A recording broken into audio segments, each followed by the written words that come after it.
Bund అనగానే అందరికీ బాగా గుర్తొచ్చేది ట్యాంక్ బండ్ శివన్న మాత్రమే.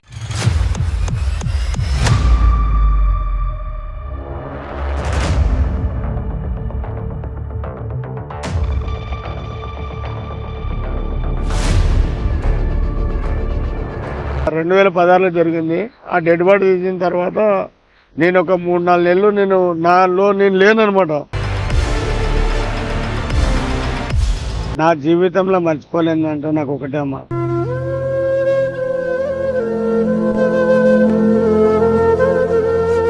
ఎందుకంటే నేను ఈరోజు ఇట్లున్నా అంటే కారణం అది అమ్మాయి.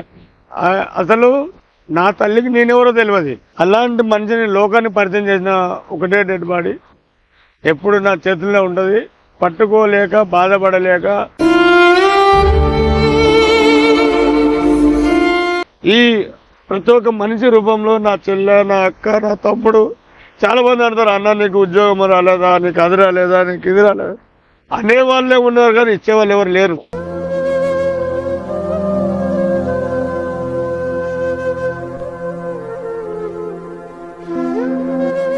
మొన్న ఒకటే మాట అంటుంది, నేను పిల్లల కోసం ట్రై చేస్తున్నా, నా భర్త వేరే ఆమెతో ఎఫ్ఐఆర్ ఉన్నాడు.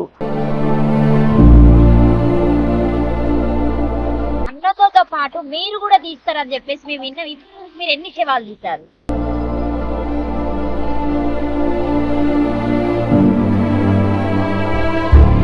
తను వచ్చేంత వరకు, తను నా కళ్ళకు కనిపించేంత వరకు నాకు నా లోపల ఉండే బాధ ఆ దేవునికి తెలుసు.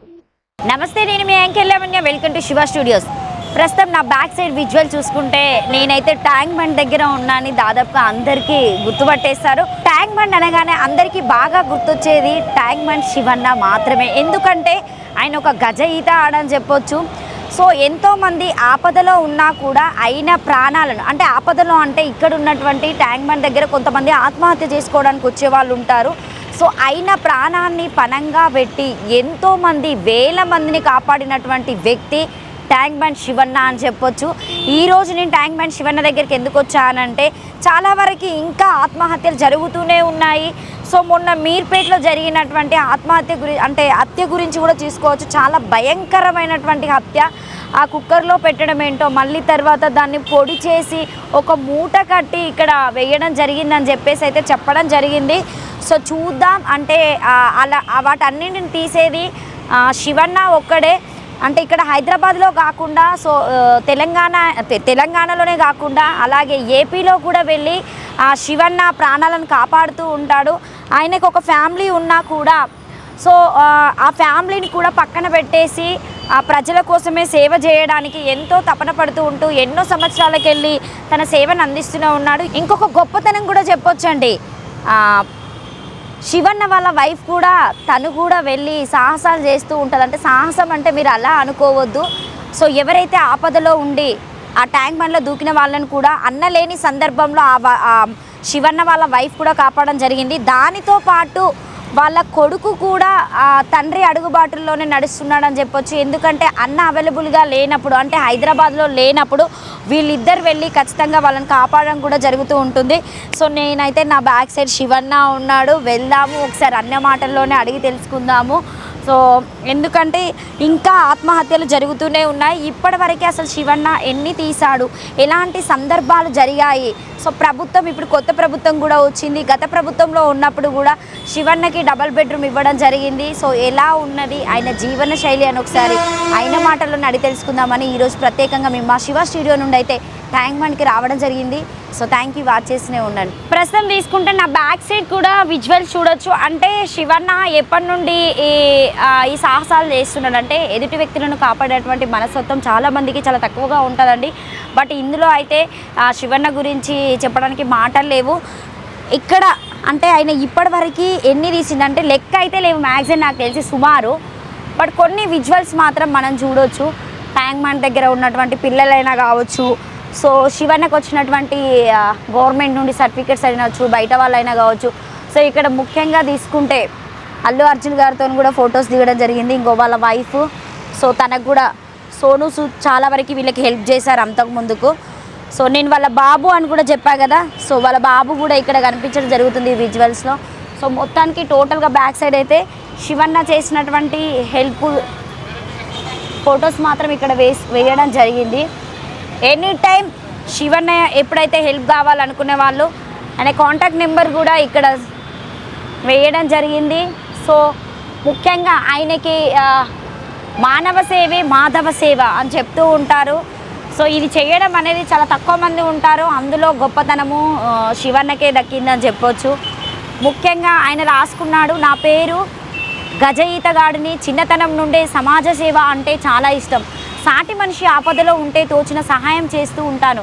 ముఖ్యంగా చెరువులో బావుల్లోనూ ప్రమాదశత్తు పడిన ఈత రాని వారిని, ఆత్మహత్యకు పాల్పడిన వారిని ఎందరినో కాపాడి 24 సంవత్సరాలుగా 24 సంవత్సరాలుగా 1000కి పైగా మృతదేహాలు తీశాను మరియు 122 మందిని ప్రాణాలతో కాపాడినాను. లేక్ పోలీస్ వారి సహాయంతోనే ఉంటే ఈ పనిని సక్రమంగా చేస్తున్నాను. నా యొక్క సేవలు వినియోగించుకోవడం అని చెప్పేసి కాంటాక్ట్ నెంబర్ కూడా ఇవ్వడం జరిగింది. సో ఎమర్జెన్సీ 108 మనం ఎప్పుడైనా కాల్ చేస్తూనే ఉంటాం. తర్వాత పోలీస్ నెంబర్స్ 100. బ్యాక్ సైడ్ కూడా విజువల్స్ చూడొచ్చు. ఇక్కడ చూసుకుంటే శివన్న వాళ్ళ వైఫ్ ఇక్కడే ఉంటారు. చూద్దాం ఈ పావురాలు. సో ఇక్కడ వాళ్ళు అంటే వాళ్ళకు ఒక జీవన ఆధారం కావాలి కదా, ఎందుకంటే అది గవర్నమెంట్ జాబ్ కూడా కాదు, అన్నకి చేసినప్పుడు మాత్రమే వాళ్ళు ఇవ్వడం జరుగుతుందని అయితే చాలా టైం చెప్పడం జరిగింది. సో ఇట్లాంటివి చిన్న చిన్న పనులు చేసుకుంటే వాళ్ళకి పిల్లలకి ఏదో ఆసరా అవుతుందని చెప్పేసి ఇక్కడికి వచ్చిన వాళ్ళకి వాళ్ళు వీటికి వేసేటువంటి ధాన్యాలు ఉంటాయి కదండి, వాటిని అమ్ముకుంటూ ఉంటారని చెప్పేసి. సో ఇక్కడ వాళ్ళ షాప్ కూడా ఉంది. సో బ్యాక్ సైడ్ మీరు కూడా విజువల్స్ చూసుకోవచ్చు.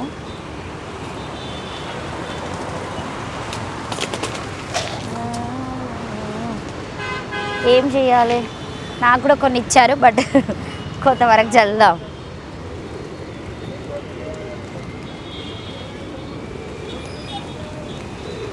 ఈ వెహికల్ అయితే శివన్నదండి.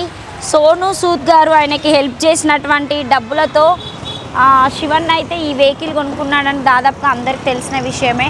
బట్ ఎవరికైతే అంటే కొన్ని సందర్భాల ట్రాఫిక్లో 108 అంటే మనము దానికి కాల్ చేయడం వల్ల ఒకవేళ తొందరగా రాని సందర్భంలో ఇక్కడ ఉన్న వాళ్ళకి శివన్న వెహికల్ అయితే కంపల్సరిగా తోడ్పడుతుంది.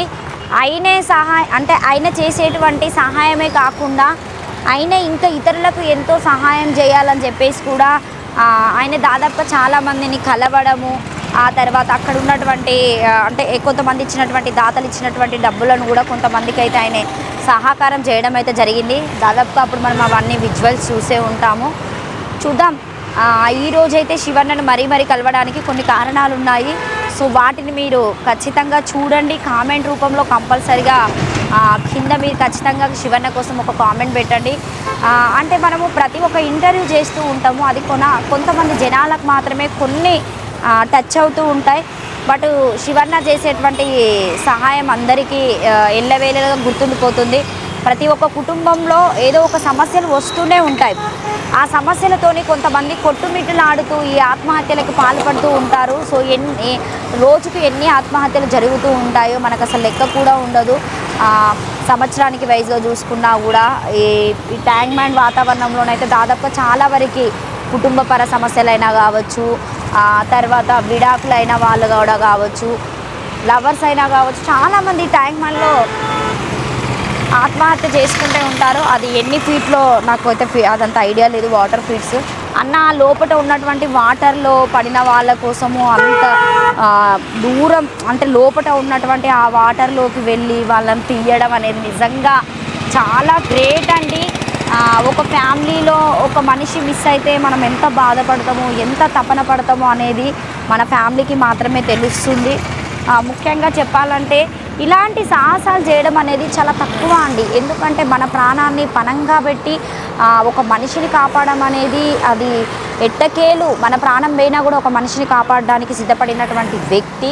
సో నిజంగా చెప్పాలంటే ఆయన మహానేత అని కూడా చెప్పొచ్చు. ఎందుకంటే అట్లాంటివి చేయడానికి ముందుకు రావడం అనేది చాలా తక్కువ మంది నేరస్తులు. అందులో ఈ గొప్ప ఘనత హైదరాబాదులో మంచి పేరు తెచ్చుకొని అంటే మంచి పేరు తెచ్చుకోవడమే కాకుండా అందరి మధ్యలో శివన్న అంటే అని ఒక గుర్తింపు తెచ్చుకున్నాడు. అంటే ఆయన ఎన్నో సంవత్సరాలకెళ్ళి ఒక 25-26 సంవత్సరాలకెళ్ళి ఆయన చేస్తున్నా కూడా ఆయన పనిని ఎప్పుడు ఎవరు గుర్తుపట్టలేదని చెప్పేసి చాలా టైం చెప్పడము, మాట్లాడము, మా ఫ్యామిలీ ఇలా అని చెప్పేసి కొన్ని సందర్భాల్లో చెప్పడం జరిగింది అన్నట్టు. నా బ్యాక్ సైడ్ అయితే శివన్న వాళ్ళ వైఫ్ అయితే కూర్చొని మాట్లాడుతున్నారు. నేను వచ్చే విషయం కూడా వాళ్ళకి తెలియదు. ఒకసారి వెళ్ళి వాళ్ళకి సడన్ సర్ప్రైజ్ ఇద్దాం. ఎందుకంటే నేను దాదాపు అన్న వాళ్ళని, ఇది నాకు తెలిసి ఒక 6 ఇంటర్వ్యూ అనుకుంటా. హాయ్ అన్న, నమస్తే, ఎట్లున్నారే? మంచి కూర్చొని ముచ్చట్లు పెడుతున్నారా? సూపర్.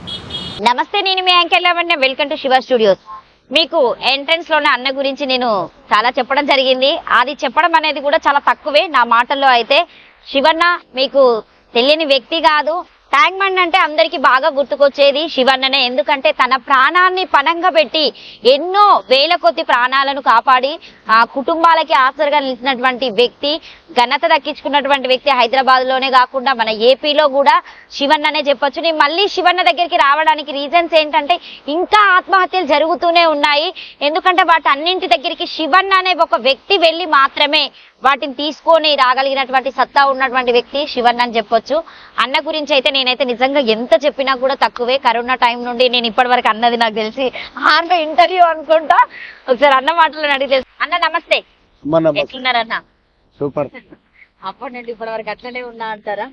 అమ్మా, ఏదన్నా చేసే ధర్మం, ఉండే విధానం, తినే తిండి కరెక్ట్గా ఉంటే ఎన్ని రోజులైనా ఉన్న రోజులు బాగుంటాం. ఆఫ్ చేసినట్టున్నారు కదా యూట్యూబ్? అంటే ఆఫ్ చేయడం అంటే మేడం, నాకు మా అబ్బాయి చదువుకుంటుండు కదా, ప్రవీణ్ చదువుకుంటుండు. మా S90 ఛానల్ రన్ చేయాలంటే ఆయనే రావాలి. అంటే ఎడిటింగ్ ఇట్లా చేయాలన్నా అంటే ఆయన చదువుకున్న నాలెడ్జ్ వేరే.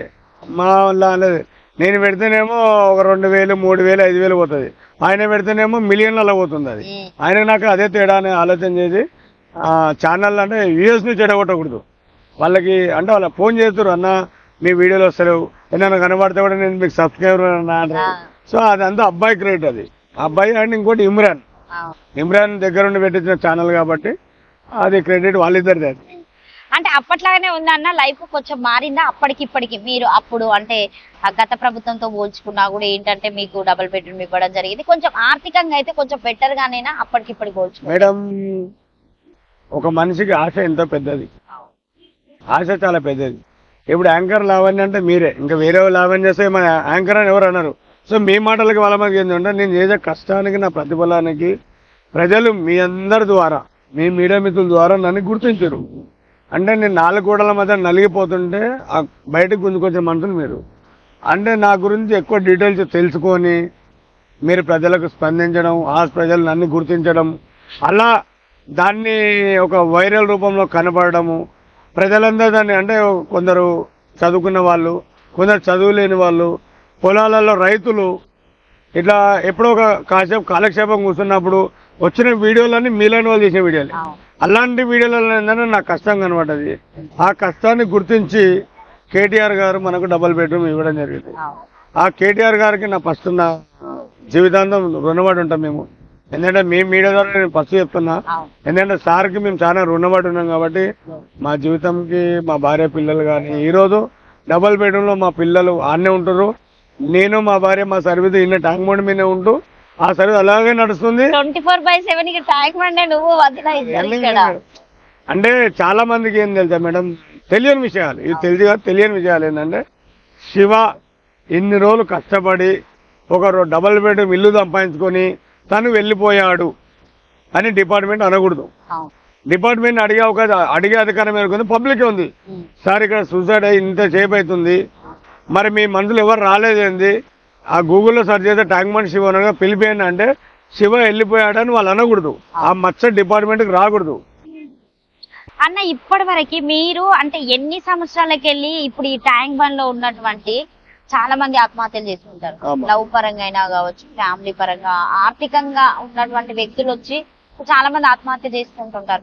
సుమారు ఎంత మందిని తీసారు ఇప్పటి వరకు? అమ్మా, నేను ఇది 25వ సంవత్సరం. ఇప్పుడు ఎందుకంటే మీరు 2020లో స్టార్ట్ చేశారు నాతో. అప్పుడు నేను 22 సంవత్సరాలుగా నేను చేస్తున్న సర్వీస్ అని మీకు చూపించిన. మీ వీడియోలు తీసిన తర్వాత ఇది 2025 అంటే 3 సంవత్సరాలు ఇంకా పెరిగింది. అంటే ఈ 3 సంవత్సరం మొత్తం ఓవరాల్ గా లెక్కేసుకునేది 39 మంది నేను ప్రాణాలతో కాపాడాను. 139 మందిని ప్రాణాలతో ప్రాణాలతో. కాపాడిన వాళ్ళు ఎంత మందో. చనిపోయిన వాళ్ళని ఇంకా వేరే ఇక మేడం, ఒకటి వాళ్ళ లైఫ్ కష్టాల నష్టాలలో ఉంటే బాగుపడితే హ్యాపీ, చెడిపోతే ఎవరు చెప్పుకోలేము, చెప్తే ఎవరు నమ్మరు, నమ్మినట్టు నటించి మోసం చేసే రోజులు ఇవి. అది చెప్పలేకనే వచ్చి సూసైడ్లోకి వస్తున్నారు. మనం కూడా వీడియో ద్వారా చెప్పేదంటే ఆ పని పద్ధతి కాదు, కూర్చొని ఆలోచించండి, ఒక 5 నిమిషాలు అంటే ఇక్కడ లవ్ అనేది కాకుండా ఏజ్ బారైన వాళ్ళు కూడా 70 సంవత్సరాల ముసలైన రీసెంట్గా ఒక వారం కాలేదు, ఆయనది బోయినపల్లి, కొడుకు కూతురు ఇల్లు, సొంత ఇల్లు అమ్మేసి, అమ్మిన తర్వాత ఆ డబ్బులు తలైన పంచుకొని ఆ ముసలాయనకి ఏంది పెద్ద మనిషి, ఆయన తాగేది ఒక 90 ఏదో తనకు తోచినది, అంటే ఒక అదేమంటారు మేడం, ఇప్పుడు జీవితం అనేది ఎవరికైనా ముడిపడ్డది. అంత కష్టపడ్డ వారి అది మీకోసమే కదా సంపాదించేది పెద్ద మనిషి, పిల్లల కోసమే ఇది మీకోసం. ఏది రూపాయి ఉన్నా, ఆటనున్నా, 5,000 ఉన్నా, 10,000 ఉన్నా, 1,00,000 ఉన్నా, ఎన్ని కోట్లున్నా, ఏమి లేకపోయినా కూడా వాళ్ళు కష్టపడేది మీ గురించే. అలాంటి పెద్ద మనిషిని మీరు డబ్బులు తీసుకున్న తర్వాత ఆయన తాగే ఒక 90 ఇంకా అంటే ఒక 3 ఏళ్ళు 4 ఏళ్ళు 5 ఏళ్ళు చనిపోవాలని కోరుకోవద్దు, మా నాన్న ఇంకా బతకాలని కోరుకోవాలి. అది పక్కన పెట్టి ఆయనని రోడ్డు పాలు చేసి ఆయన వీటికి వచ్చి ఏడుస్తుంటే మాకే బాధ అనిపిస్తుంది. చారి ఒక వారం రోజులు కాలేదు, బోయినపల్లి చారి అంటే ఆచారాలు ఉండవు తల్లిగా, అంటే కట్టెల పని ఒడ్ల పని చేసే చారి అనేది. అంత కష్టపడ్డ మంచి కన్నీళ్లు పెడుతుంటే మేము మా ట్రాఫిక్ నియోజకం ఏదైతే మా చిక్కడపల్లి ట్రాఫిక్ పోలీస్ ఎవరైతే ఉందో ఒక కానిస్టేబుల్, నేను, మా మిస్సెస్, మా పక్కన పోరాలు అందరం పోయి దూకుతుంటే జస్ట్ విత్ ఇంతే కొద్దిగానే టైం అది దూకడానికి వెళ్ళాడు. ఆల్రెడీ అంత పెద్ద మనిషి మొత్తం లిఫ్ట్ అయిపోయింది అవతల, జస్ట్ అతనికి బ్యాక్ బోన్ అదేమంటారు ఇది అది పట్టుకొని తట్టుకున్నాడు అంతేగా, ఇక్కడ ఈ షర్ట్ ఇట్లా బ్యాక్ సైడ్ అది తట్టుకొని పడిపోతుంటే దబదబా మేము ఇక్కడ రన్ చేస్తున్నాం, అక్కడ వాళ్ళు రన్ చేస్తాం, అందరం కలిసి ముందు దాన్ని అతన్ని కాపాడుకొని కూర్చోబెడితే అతను చెప్పిన మాట ఒకటే, నా కూతురు, నా కొడుకు, నా భార్య నన్ను హరజ్ చేస్తారు, అన్ని గుంజుకున్న నా దగ్గర ఏం లేవన్నాడు. అప్పుడు ఎంత బాధ అనిపిస్తుంది మేడం. అంటే ఒక మనిషి చరిత్ర ఇది, ఒక మనిషి బాధాకరం. ఎవరన్నా చెప్పుకోనాలంటే భయపడతారు. అలాంటిది కొడుకు కూతురు గురించి మేము ఇన్ఫర్మేషన్ తీసుకొని వాళ్ళ కూతురికి ఫోన్ చేసాం. మేడం ఇట్లా చారి మీ నాన్నగారు అమ్మ అని ఫోన్ చేస్తే ఇమీడియట్లీ ఫోన్ కట్ చేసింది. అంటే ఎంత దీనమైన స్థితిలో ఉన్నారు అసలు పిల్లలు కూడా. ఎంత కసాయి గుండె. ఒక తండ్రి ఎక్కడున్నాడండి మా నాన్ననే అని చెప్పి రావాల్సిన మనిషి, తండ్రి సూసైడ్కి వచ్చిండు, tank bund Shivanna tank bund దగ్గర పట్టుకుండా తెలిసినా కూడా మేడం మీ నాన్నగారు అన్నట్టుగా చారి అంటే ఇమీడియట్లీ ఫోన్ కట్ చేసింది. అది అనుకుంది సిగ్గు షేటు చెప్పుకోవడానికి. కొడుకుకు ఫోన్ చేస్తే ఒక ½ అన్ అవర్ లో రావాల్సిన మనిషి 2 hours తర్వాత వచ్చిండు. 2 hours అంటే సరే లాంగ్ జర్నీ ఉండొచ్చు, ఏదైనా దూరభారం ఉండొచ్చు, హైటెక్ సిటీ నుంచి వర్క్ పోయినప్పుడు అంటే మంచి కమర్షియల్ ఫ్యామిలీ అది. అయినా కూడా ఆయన అంటే తండ్రి అమ్మిన ఇల్లుని తీసుకొని మీరు బాగుపడి ఉండొచ్చు, కానీ మీరు కష్టపడే డబ్బు కాదు కదా. మీ సొమ్ము మీద మీకు రైట్స్ ఉంటాయి, మరి ఆయన మీద ఆయనకు రైట్స్ ఉంటాయి. తీసుకెళ్లారా ఫైనల్ గా ఆయన? వచ్చి తీసుకెళ్లారు మేడం. తీసుకెళ్లిన తర్వాత ఇప్పటికైనా సిచ్యువేషన్ ఎలా ఉంది ఎట్లుందో తెలియదు. ఫోన్ చేశాడా మీకేమైనా? మళ్ళీ మేడం చేసిందంటే మళ్ళా 2 రోజుల తర్వాత మళ్ళీ సేమ్ రిపీట్ అయింది. మళ్ళీ అది మళ్ళీ వచ్చిండు 2వ రోజు రిపీట్ అయింది. అప్పుడు నేను అన్న ఇట్లా మీ డాడీ మళ్ళీ వచ్చిండు అన్న అని 10:30కి రాత్రి 10:30కి మీ డాడీ మళ్ళీ వచ్చినా అంటే కొట్టి పంపించండి నాన్న వచ్చి నన్ను అంటున్నమాట. అది కూడా పోయిపోయి నాకే చెప్తుండు. అతన్ని మేము చెప్తే వినట్లేదు, కొట్టి ఎలగొట్టండి, లేదనుకో మీ దగ్గరనే పెట్టుకోండి అని చెప్పేది అంటాను. నేను అప్పుడు వచ్చిన ఒకటే నాకు అంటే ఇలా ఒక ముసలి ప్రాణానికి తన తినే తిండి ఇంత, కట్టుకునే బట్ట కోసము ఆయన ఎంతో కష్టపడి మీకోసం తిప్పబడి, ఈరోజు కొడుకులు కోడళ్ళు వచ్చినా కూడా, కూతుర్లకు అల్లుళ్ళు వచ్చినా కూడా, ఇంకా అమ్మాయి పెళ్లి కాలేదు కానీ ఆ ఏజ్ వచ్చినా కూడా కొన్న ఊపిరి కోసము కన్న తండ్రులను కాపాడుకోవడమే కదా ఇప్పుడు ఉన్నటువంటి సిచ్యువేషన్. ఎక్కడ చూసినా అనాథ ఆశ్రమంలో. నేను అదే మేడం అతనికి, బాబు మీ నాన్న సొమ్ము మీకు ముఖ్యం కానీ తన జీవితం ముఖ్యం లేదు కదా, మీ నాన్నని మాకు సంబంధం లేని ఒక నాకు రాసి నేను చదువుకుంటా అని చెప్పిన. అదే మూమెంట్లోనే నాకు యుఎస్లో ఒక సార్ ఉన్నాడు, నేను పెట్టిన వీడియో చూసి నాకు ఇమీడియట్లీ కాల్ చేసాడు, మెసేజ్ కూడా ఉంటుంది. ఆ చారికి ఏదైనా అవసరం ఉంటే శివ మనం ఏర్పాటు చేద్దాం అడగండి అని. తనని ఎవరు పట్టించుకోకపోతే మనం ఏర్పాటు చేద్దామని మాట ఇచ్చిండు. ఆయన యుఎస్లో ఉండి ఆయన కూడా ఒక 70 సంవత్సరాలు ఒక మనిషి, అంటే ఆ ఏజ్ లో ఉన్న మనిషి ఒక మనిషిని వాళ్ళకి బాగా ఆలోచనలు ఉంటాయి ఏదైనా. అంటే అతను కూడా ఒక సఫర్ అనేది కనబడ్డది. సో ఇంకొకటి అన్న, ఇప్పుడు ఈ 24 సంవత్సరాల జర్నీలో మీరు ఎప్పుడన్నా బాగా అంటే ఎవరైనా తీసినప్పుడు మర్చిపోలేని సంఘటన కొన్ని ఉంటాయి, వీళ్ళని తీయడం వల్ల వీళ్ళు ఇలా గుర్తు రావడం, ఏదైనా మీతో వాళ్ళు ఏదైనా సిచ్యువేషన్ లా అంటే ఆత్మ మాట్లాడుతూ ఉందని చెప్పేసి అంటూ ఉంటారు కొంతమంది. సో మీరు అన్ని లోపల ఫీట్లకు దిగుతూ ఉంటారు. మినిమం ఎంత లోతు దిగుతారన్న మీరు అన్నకి? అమ్మా నాకు లోతుకు లెక్కలేదమ్మా, నాకు ఎంత సాధ్యమవుతుందో. అంటే గతంలో కూడా ఇప్పుడు ఉండే నదులు, బావులు, చెరువులు మనుషులు లేనప్పుడు వాటర్ ఆడ ఎలా వచ్చిందంటే వర్షం రూపంలో చేరింది. ఆ బావులు మనుషులు తవ్వుతూనే అంత లోతుకి వెళ్ళింది. దానిలో వాటర్ స్టోరేజ్ అయింది. అంటే మనుషులు చేసినదే కదా. ఒక మనిషి చేసిన వస్తువు దగ్గర ఇంకో మనిషి పోలేడా? పోగలుగుతాడు. దానికి ధైర్యం కావాలి, శక్తి కావాలి, లోపల శ్వాస ఆపుకునే దమ్మ కావాలి. ఆ దమ్మ ఉంటేనే మనం దూరం పోతాం. మనకెందుకు లేని వదిలేస్తే ఏడికి పోలేము. సో ఇప్పుడు మీరు అట్లా దిగినప్పుడు ఏదన్నా అంటే కొంతమంది మంత్రం ఏదైనా చదువుకుంటూ ఉంటారు కదన్నా, మీరేమన్నా అట్లా మంత్రం ఏమైనా చదువుకోవడం ఉంటుందా, లేకపోతే జనరల్ గా సో అక్కడ శవం పడిపోయింది ఖచ్చితంగా దాన్ని కాపాడాలని చెప్పేసి తొందరగా మీరు దూకేస్తారు అందులో? అమ్మా నేను నా జీవిత చరిత్ర చెప్పడం కాదు, నాకంటూ ఒకటి ఉంది లోపల. నేను చేసే పని గొప్ప చెప్పుకోవడం నాకు ఇష్టం లేదు. మీరందరూ బాగుంటే నాకు అది చాలు. మీ అందరి కోసం నేను ఏదైనా చేసేందుకు వెనకాడే మనిషిని కాదు. ఎందుకంటే నేను గొప్పనని చెప్పుకుంటే దానికి గొప్పతనం ఉండదు, అది పిరికితనం. నలుగురికి 4 మాటలు చెప్పి బతికేది గొప్పతనం కాదు. బ్రతుకుదెరువు లేని వాడు బతుకుదెరువు దేవులాడుకున్నట్టు అవుతుంది. నా శక్తి, నా ధైర్యము, నా రక్తము ఇదంతా నా తల్లిదండ్రులది. నా తల్లిదండ్రులు ఇచ్చిర్రు, నేను కష్టపడుతున్నా. నేను ఏదైతే కులదైవం నేను మొక్కుతానో ఆ తల్లి ఆశీస్సులు, మీ అందరి ఆశీస్సులు, మీరిచ్చే మీ బ్లెస్సెసే నాకు ఎక్కువ బలం. ఎందుకంటే నేను తోయేటప్పుడు నేను ఎల్లమ్మ భక్తుడిని. నేను ఆ తల్లి కోసం ఆ తల్లి నాకు అంటే ఒక అమ్మ జన్మిస్తేనే నేను పుట్టిన భూమి పైన. నేను ఆ తల్లిని నమ్ముకుంటున్నా, నాకు అన్ని మంచిగా జరుగుతున్నాయి. మంచి జరుగుతున్నాయి అంటే నాకు కష్టం ఎక్కడ రాలేదు. చేసే పనుల్లో కొన్ని ఒడిదుడుకులు ఉంటాయి. సముద్రం అన్నప్పుడు అలలు రాక తప్పది, భూమి అన్నాక తుఫాన్ రాక తప్పది. జీవితం అన్నప్పుడు మనకు వచ్చే కష్టాలు కూడా మామూలే. ఎంత మంచిగా పెట్టుకున్న గులాబీ చెట్టుకు గులాబీ కొమ్మేర కొడితే ఆ చెట్టుకు కూడా కష్టమే ఉంటుంది.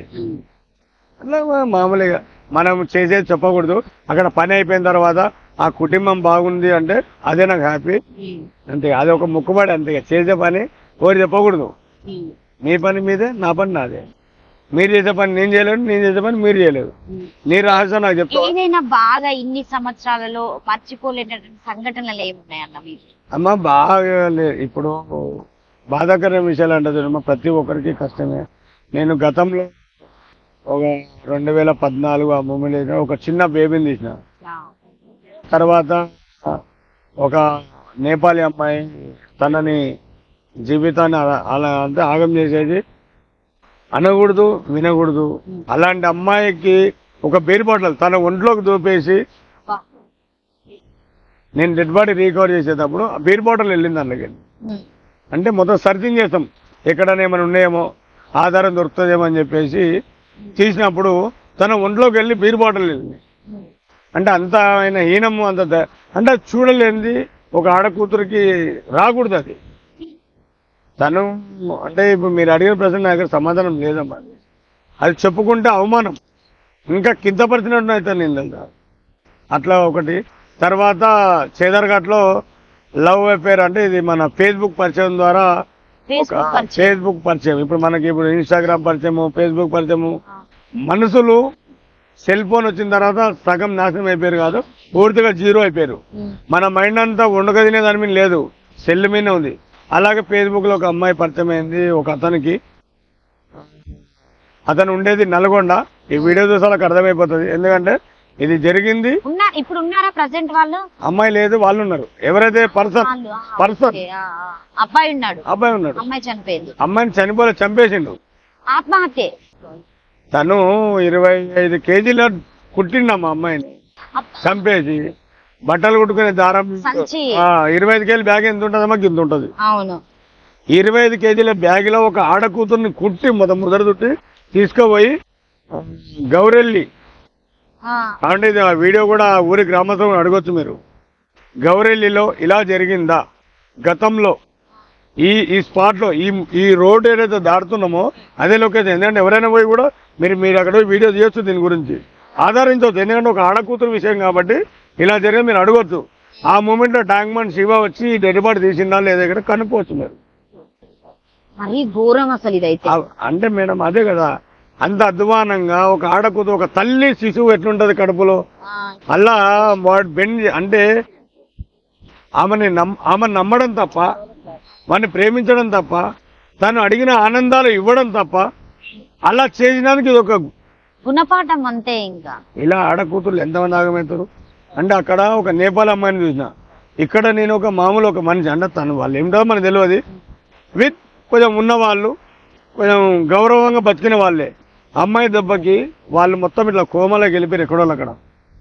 11 రోజులు తన కూతురు కనపడకపోతే అన్న ఇప్పుడు అది సూసైడ్ ఆత్మహత్య అని చెప్పేసి, అంటే ఇప్పుడు సూసైడ్ ఆత్మహత్య మనిషి ఇంకొకరు చంపింది కూడా ఉంటది. ఇప్పుడు మీరు అంటే 25 సంచిలో పెట్టిదని చెప్తారు, అది మీరు ఎట్లా చెప్పగలుగుతారు? అంటే ఆల్రెడీ అందులో పడేసి ఉంటది. వాళ్ళే ఆ అబ్బాయి ఇప్పుడు ఒక వస్తువు దగ్గర ఉందంటే ఎవరైనా చెప్తేనే తెలిసేది. అవును, నాకు కళ వచ్చింది నేను పోయి చూస్తా, ఈ సిగాలుగే మనుషులు కాదు కదా. ఆ డూప్లికేట్ మాటలు మనకు అవసరం లేదు.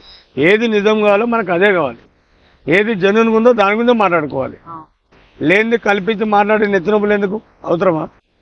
ఇప్పుడు అక్కడ జరిగింది, వాళ్ళు 11 రోజులు ఇంట్రాగేషన్ చేశారు. ఆ 11 అంటే దొరకడమే లేటు దొరికింది ఆయన. దాన్ని సరైన అంటే పోలీస్ డిపార్ట్మెంట్ చర్యలు ఎవరు తప్పించుకోలేరు. వాడు ఎంత పెద్ద విలన్ ఉండని, ఎంత పెద్ద విలన్ అమ్మాయి ఉండని, ఎవరైనా గవర్నమెంట్ దృష్టిలో ఎవరు అంటే కానూన్ దృష్టిలో ఎవరు తప్పించుకోలేరు. కాబట్టి వాళ్ళు ఇంట్రాగేషన్ వాడు ఏం తెలియదు అంటే చంపేసిండు, తీసుకుపోయి పడేసిండు, సైలెంట్గా వాళ్ళలో తిరుగుతున్నాడు. అది అమ్మాయి మిస్సింగ్ కేసు పెట్టారు చెదరగట్టు పిఎస్లో. వాళ్ళ తల్లిదండ్రుల ద్వారా ఎవరు వస్తారు, ఎవరు కలుస్తారు, ఏం సంగతి అంటే ఒకరొకరు ఇవన్నీ చెప్పే విషయాలు కాదు. పట్టుకున్నారు 10 రోజులు, వాళ్ళు 10 రోజులు ఎంత 8-9 రోజులు 3-4 రోజులు తేలాడరు, ఎవరికి దొరకలేదు. నేను మంత్రాలయం వేసి వస్తున్నా. మంత్రాలయం అంటే నేను చేసేది నేను కొంచెం నాకు దైవభక్తి ఉంది, చేసే కష్టానికి నా ప్రతిఫలం అంటే ఒక మొక్కుబడి తీర్చుకోవడానికి వెళ్ళి వస్తుంటే నేను షాద్నగర్ మధ్యలో ఉంటే నాకు 6-7:30 మధ్యలో ఫోన్ వచ్చింది. బాబు ఇట్లా ఇమీడియట్లీ దగ్గర రావాలి నాన్న అంటే, ఎక్కడ సార్ అంటే ఇట్లా చెదరగట్ట అమ్మ అని చెప్పారు. సో ఈ ఫోన్లో మాట్లాడే విషయాలు కాదు, వచ్చేసే బాబు అన్నారు. నువ్వు ట్యాంక్ బండ్ శివనేనా? అవును సార్ నేను శివనే, మీరు ఇక్కడ రాండి అంటే నేను అక్కడ డైరెక్ట్ వెళ్ళడంతో ఇది సంగతి ఇది లెక్కను మనకి వివరించారు.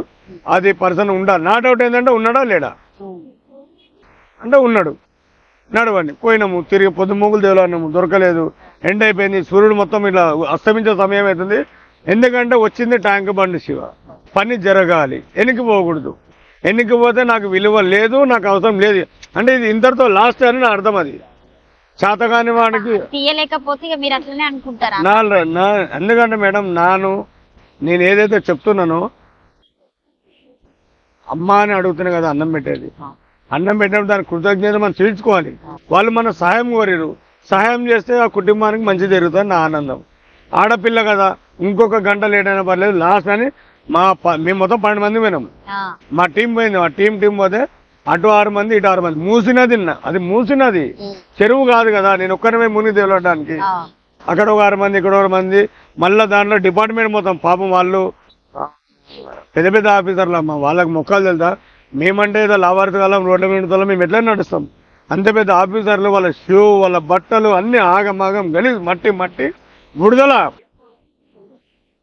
ఒక మూసినది పక్కపండి ఎట్లా బుడద ఉంటది, డస్ట్ బుడద. అలా వాళ్ళ బూట్లు పెడితే బూట్లు కూడా అలానే రిక్కవినారు ఆడ. అయినా కూడా వాళ్ళు అది కేసు అంత పెద్ద బలమైనది, ఖచ్చితంగా తీయాలి. ఆఖరికి ఏమన్నా దొరకని మనకని చెప్పినారు. పోయినాము, లాస్ట్ వస్తుంటే అక్కడ బర్రెలు కొట్టుకొని వస్తుండు అంటే మొత్తం అంటే మేము కూడా అలసిపోయినాం మేడం. అప్పటికి ఎంత దూరం నడుస్తాము, ఎంత దూరం నీళ్ళలు తేలాడతాం. ఓ దగ్గర వాసన, ఓ దగ్గర మురికి, ఓ దగ్గర గడ్డి, దిబ్బలు ఉంటే ఆఖరికి వస్తాలకల్లా మేడం ఆ సూర్యుడు అస్తమించే సమయానికి ఆ భగవంతుడు అనేవాడు ఉన్నాడు అని నేను నమ్ముతున్నా. కాబట్టి ఒక్కసారి నా పిల్లలకు అందరు చెప్పుకొని అరే ఒక్కసారి మనము పోతే రాము, ఆ. పోయినామంటే నేను వస్తానేమో మీరు రారు. అంటే అన్ని అంత లోత లోతు కాదు, ఆ. దాన్ని అచ్చుకు దొరకట్లేదు.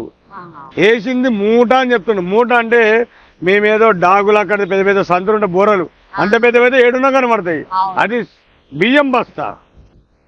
మనం మూసినదంటే ఏం చేద్దాము, బట్టలు గిట్టలు చెత్త చెదరం పడేస్తాం మనం. అవును. ఎడన పోని ఎవడేమైతే మనకేం తెలియని. అలాంటి మూటలలో ఏ మూటని తేలాడాలి, ఎక్కడ పోయి స్టోరేజ్ అవుతుందో అక్కడ పోయి ఏ మూటని చూడాలి. అన్న కుక్కలు మూట కట్టేసినవి ఉన్నాయి, ఈ కోళ్ళది మూటలు మూటలు, కోళ్ళు కోసినది అంతా మూటలు మూటలు ఉన్నాయి. అందులో ఏ మూటని తేలాడాలి.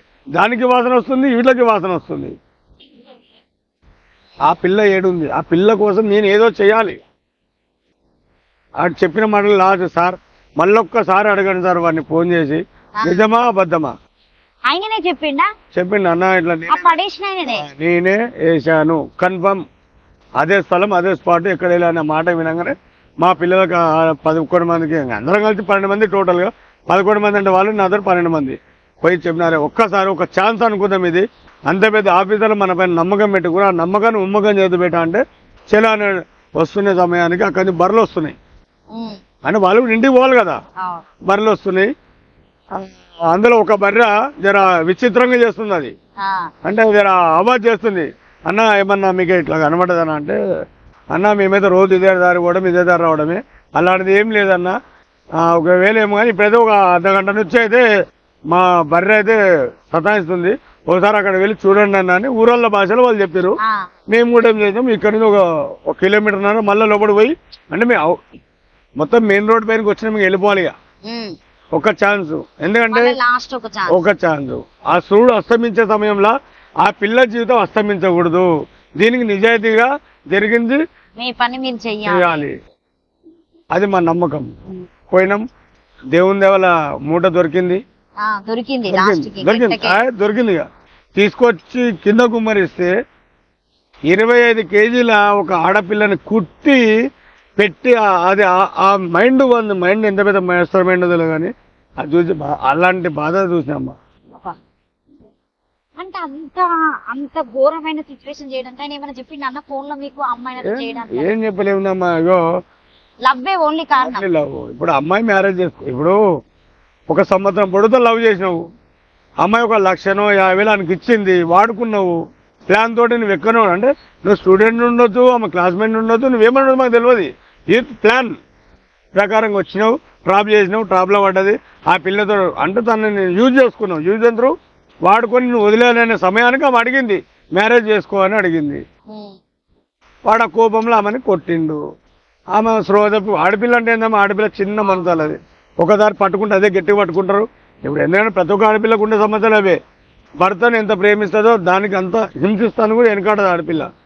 సో కొట్టగానే పడిపోయి వాడికి షవర్ అయిపోయి వాడు మూట కట్టిండి వేసుకొని పడేసిపోయింది.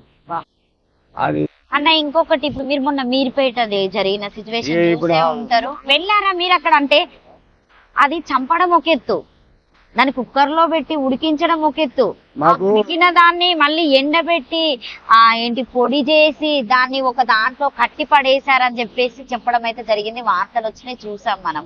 మీకేమైనా ఫోన్ రావడం? నాకు మీర్పేట రోజు అంటే నాకైతే యాక్చువల్ ఫోన్ వచ్చింది. ఎట్లా ఫోన్ వచ్చిందంటే అదే రోజు నేను వేరే వర్క్ మీద బయటకు వెళ్తున్నా. ఆ సమయానికి మాకు మీర్పేట నుంచి నాగరాజు సారు నరసింహ సారు ఎవరో ఫోన్ చేసారు, ఎస్ఐ గారు ఫోన్ చేస్తే అక్కడి నుంచి ఒక మనిషిని కూడా పంపిస్తారు మా దగ్గరికి. నేను లేను, మా అబ్బాయి లేడు. అయితే అట్లా ఇట్లా అంటే కేసు పెద్దది కాబట్టి మమ్మల్ని మొత్తం రౌండ్ అప్ సర్చ్ చేశారు మమ్మల్ని. శివ అయితే టాంగ్మండ్ అయితే లేడు సార్, శివ అయితే బయటకు వెళ్ళాడు. మొత్తానికి అయితే అప్పుడు మా లేక్ పోలీస్ స్టేషన్ నుంచి మాకు కిరణ్ సార్ అని చెప్పేసి శివ ఇట్లా సంగతి అంటే నేను ఇమీడియట్ అంటే నేను నా ఫోన్ రెస్పాండ్ ఎందుకంటే ఉంటుంది, ఇట్లా పలానా దగ్గర ఉందని నా టైం చూసుకొని వెళ్తా అంటే ఓకే అమ్మ వెళ్ళండి, వాళ్ళు కూడా మీకు ఫోన్ చేస్తారని చెప్పారు. ఆ టైంకి నేను అక్కడ అందుకోలేకపోయినా. ఎందుకంటే నేను వెళ్తే వెళ్ళని చెప్పాలి, కానీ ఇది అది రెండు కంపేర్ చేస్తే అది ఫేస్బుక్ పరిచయం, ఇదైతే డైరెక్ట్ భార్యని అంత మూర్ఖులకే మూర్ఖుడు. మళ్ళీ ఆయన ఒక ఆఫీసర్ అంట. అంటే ఆఫీసర్కి మనిషికి మనం జాయిన్ చేయొద్దు.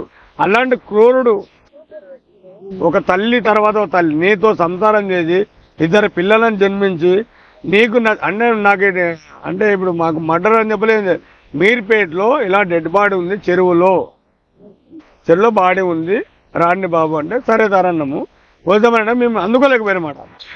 తర్వాత ఏం తెలిసింది, రెండో రోజు అమ్మాయిని చంపి మటన్ కుక్కర్లో ఉడకబెట్టిండు అంటే ఆ మాట మాకు అర్థం కాలేదు. మటన్ కుక్కలు ఎట్లు మనిషి చేయాలి కుక్కలా ఏమన్నా కుక్కలు అనేది మనము నరకము కాళ్ళు నరకలేము. ఒక ఆడపిల్లని మొత్తం ముక్కలు ముక్కలు ముక్కలు ముక్కలు నరకడం అంటే వాడు అది పద్ధతి కాదు అసలు. అది అంత అధ్వానం ఏందమ్మా, అది వింటుంటేనే ఎట్లనే ఉంది. అంత ఒక మనిషి సిచువేషన్ కి వచ్చింది ఇప్పుడు ఉన్నటువంటి ఆడపిల్ల ఇప్పుడు ఈ చేయితోటి ఆమె పెడితే తిన్న రోజు ఈ చేయి నరకాలంటే ఎట్లా అవుతుంది? ఆ పిల్ల అన్నం కలిపి ఏదో రోజు నువ్వు జ్వరం వచ్చినప్పుడు అది వచ్చినప్పుడు నీకు అన్నం కలిపి నోట్లో పెట్టింటది. అలాంటి చెయ్యిని ఎట్లా నరకాలనిపిస్తుంది? నువ్వు తనతో సంసారం చేసి ఇద్దరు పిల్లల తండ్రివి, ఒక అమ్మాయి, మరి ఈ అమ్మాయి చదివితే మరి ఆ అమ్మాయి కూడా అమ్మాయి కదా, ఇక నువ్వు ఈ మంది రేపు ఆమెను కూడా చంపుతావు. అది మాకు నచ్చలేదు. ఆ మాట అయినాగానే మాకు ముందు గుండెలు మొత్తం నెత్తికెక్కినాయి. అంటే ఇలా కూడా ఉంటారు. కానీ ఒకవేళ నీళ్ళల్లోనే వేసింటే అది పొడి కొట్టిండా చేసిందా అంటే ముద్దలు ముద్దలు కట్టేమని చెరువులో వేసాను అంటుండు కదా మేడం. చెరువులో బూడిది వస్తే బూడిది ఉండదు, బూడిది దొరకదు. అంటే వాడు మాస్టర్మైండ్ అంటే ప్లాన్ ప్రకారంగా ఆ బూడిద అయితే నీళ్ళలో దొరకదు, బొక్కలు అయితే భూమి మీద పడదు. బొక్కలు దొరకదు అంటే చెక్ చేస్తారు కదా, ఏమంటారు దాన్ని, డిఎన్ఏ టెస్ట్ చేస్తే ఎముకలు కాకుండా ఎండుకలు దొరుకుతాయి. ఆ ప్రకారంగా వాడు చెరువులో అయితే వేసిందంటే నమ్మకం. ఇప్పుడు కూడా అది సస్పెండ్ కేసులోనే ఉంది. ఇప్పటికీ చెరువులో వేస్తే దొరికే అవకాశం ఉంది, పారే నీళ్ళలో వస్తే కష్టం. ఎందుకంటే మనం గంగా నదిలో పోయి మనం బొక్కలు పోస్తాం కదా, స్వాహ అంటే ఇది కాశీలో జరిగేటివి అవే. ఒక బూడిద రూపంలో పోస్తే ఎవడైనా దొరకదు అనుకున్నాడు. కాశీలో కలిపితే గంగలో కలిపితే రాదు, అది బూడిద రూపంలో అసలుకే దొరకదు, నేను బతికిపోతా అనుకున్నాడు. కానీ డిపార్ట్మెంట్ దృష్టిలో దొరకాల్సిందే, ఖచ్చితంగా ఎప్పటికైనా దొరకవలసిందే. అది తప్పేమో, అది మాకు నచ్చలేదు. అది ఆ తర్వాత ఇవన్నీ నేను చేస్తున్న అంటే నాకు వచ్చిన కేదలు గట్టిగా బలమైన కేదలు. అంటే ఇంకోటి ఇక్కడ మాకు బతుకమ్మ ఘాట్లో కూడా సేమ్ ఇదే సిచ్యువేషనే. వదిన అంటే ఇప్పుడు భార్యకి ఏమవుతుంది, భర్త అక్క, ఈమెకి ఏమవుతుంది వదినే కదా, ఆడపడుచు మొగుడు ఇద్దరు కలిసి చిన్న ఎఫ్ఐఆర్ ఉందో లేదో తెలియదు అనుమానం. అంటే ఆ గ్యాంగ్లో అమ్మాయి బాగా చదువుకున్న అమ్మాయి, గ్యాంగ్ అంటే మళ్ళీ పెద్ద మాట, ఆ కుటుంబంలో చదువుకున్న తెలివి కల్ల పిల్ల 10 వరకు చదువుకుంది. 10 వరకు చదివారు అన్నారు. మాకు ఇచ్చిన ఇన్ఫర్మేషన్ అదే. అంటే వాళ్ళతో పాటు వేరే వాళ్ళు కూడా ఉన్నారు, ఇంటి పక్కన వాళ్ళు కూడా, అదే ఊరి వాళ్ళు, అదే ఏరియా వాళ్ళే. అమ్మాయి 10 వరకు చదువు. నేను అడిగేది వేరే అమ్మ, నేను ఎవరైనా ఏదైనా వర్క్ పోయినామనుకో డిపార్ట్మెంట్ వాళ్ళ పని డిపార్ట్మెంట్ వాళ్ళు చేస్తారు, మా పని మేము చేస్తాం. ఎందుకంటే నాకు ప్రూఫ్ కావాలి, నాకు ఎవిడెన్స్ ఉంటేనే నేను ఎంత దూరమైనా పోతాను. ఎందుకంటే నా ప్రాణాలు వదులుకొని అందులో దిగుతున్నా కాబట్టి నా రైట్స్ నాకుంటాయి, మీ రైట్స్ మీకుంటాయి. ఇప్పుడు ఈరోజు మీడియాకు చెప్తున్నా అంటే జరిగిన విషయాలు ఇవి, నా కళ్ళ ముందు జరిగింది. వినేవారికి ఈ వీడియో వాళ్ళు వింటే శివన్న ఆ రోజు మాకు ఈ అమ్మాయిది బాడీ తీసి ఇచ్చిండు శివన్న. ఇప్పటికీ అంటే మనం ఏదో వాళ్ళు వస్తారా అన్న, ఇప్పుడు ఇక్కడ ఈ ట్యాంక్ బండ్ లో తీసిన వాళ్ళు ఎవరైనా బతుకున్న వాళ్ళు వచ్చి కలవడం, మీతో మాట్లాడడం చేస్తూ ఉంటారా? అంటే మేడం వస్తారు చాలా మంది. అంటే చనిపోయిన డెడ్ బాడీలు తీసిస్తే వాళ్ళ కుటుంబ సభ్యులతో ఎప్పుడైనా ట్యాంక్ బండ్ పైనకి వస్తే అరే మా భాష గాని తీసింది శివన్ననే, మా వదిన తమ్ముడిని చనిపోతే తీసింది, మా ఫ్రెండ్ వాళ్ళ తమ్ముడు చనిపోతే తీసింది శివన్ననే, దూర బంధువు ఇలా ట్యాంక్ బండ్లో 10 సంవత్సరాల క్రితం చనిపోయింది అప్పుడు శివన్ననే తీసి ఇలా చెప్పుకోవడానికి వస్తారు. బ్రతికిన వాళ్ళు అంటే నా చేతులతో బ్రతికించిన వాళ్ళు, ఎందుకంటే వాళ్ళు చనిపోవడమే తప్పు, చనిపోవడానికి వచ్చిన వాళ్ళని కాపాడడం నా ధర్మం. అంటే నా కుటుంబ సభ్యులు అనుకుని నేను కాపాడుతున్నా. దానికి వాళ్ళు ఇచ్చే విలువ ఏంటంటే ఇక 2 చేతులు ఎత్తి మొక్కుతారు. ఇజ్జత్ పోకూడదు బయట.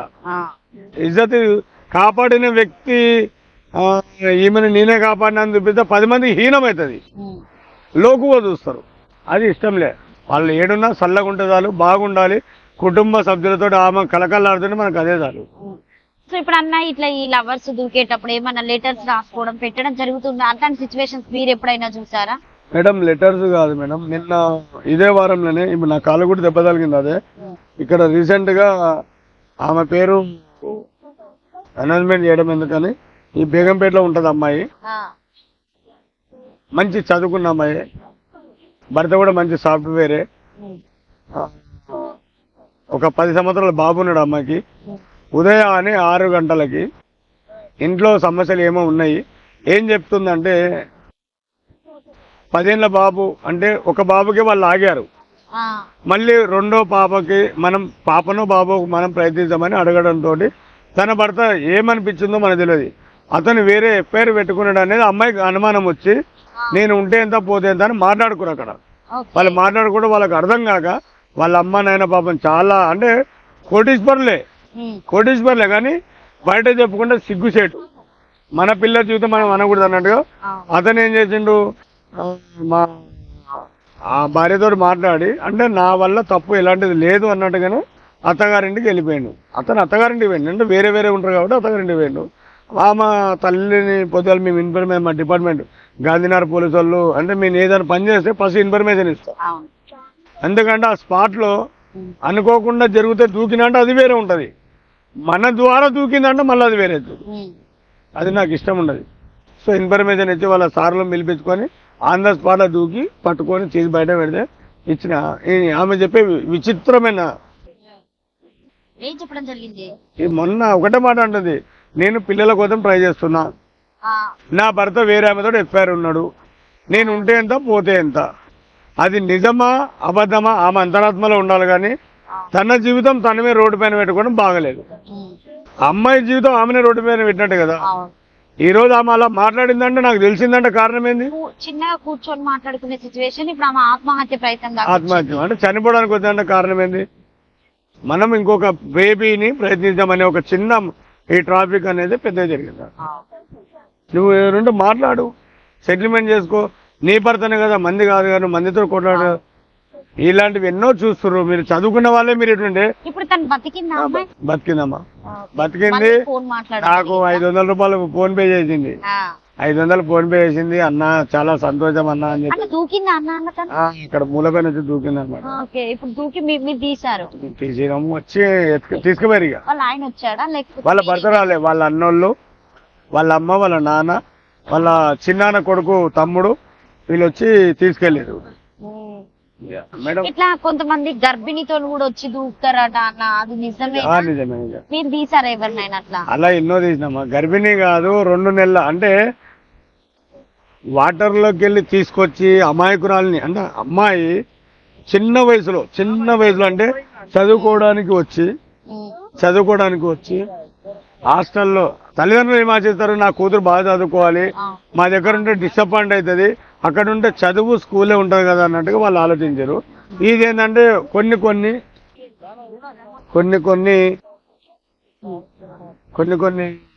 సందర్భాలను బట్టి ఒక స్త్రీకి ఒక అబ్బాయి తగిలిందంటే ఒక ఎమోషనల్ అనేది ఒక తయారైతుంది అనమాట. ఏదైనా అది ఒక పత్తి మొగ్గకి ఇంకో వేరే పువ్వు తీసుకొని తిరుగుతుంటే క్రాసింగ్ పీరియడ్ అంటారు. ఒక అమ్మాయికి ఒక అబ్బాయి తలిగిండు అంటే ఏదో ఒక అట్రాక్షన్ అనేది మొదలవుతుంది. ఆ మూమెంట్ లో మనం ఎందుకు వచ్చామనేది మర్చిపోయి తను చూపించే ప్రేమ భావాలతోటి మారిపోయి ఒక వేరే రకంగా 2 నెలల గర్భిణి, 3 నెలల గర్భిణి, 4వ నెల, మినిమం 5 నెలలు పడ్డాకనే శిశువు తయారవుతుంది. ఆ శిశువు తయారైనాక ఆ పిల్ల ఏమి తెలియని వ్యక్తి తల్లిదండ్రులకు ఏమని చూపించాలి. భర్త అంటే లవ్వర్ కానీ భర్త కాడు కదా, లవ్ అఫైర్. అది ఆ అఫైర్ జరిగిన సంఘటన ఏం చేయాలి తెలియక చాలా మందికి తెలివైన విషయాలు. మనం ఏదో తిక్కొలన కాలేస్తాం కానీ తప్పు చేసేది ఒకరు, తన్నులు తినేది ఇంకోరు, అనుభవించేది తల్లిదండ్రులు.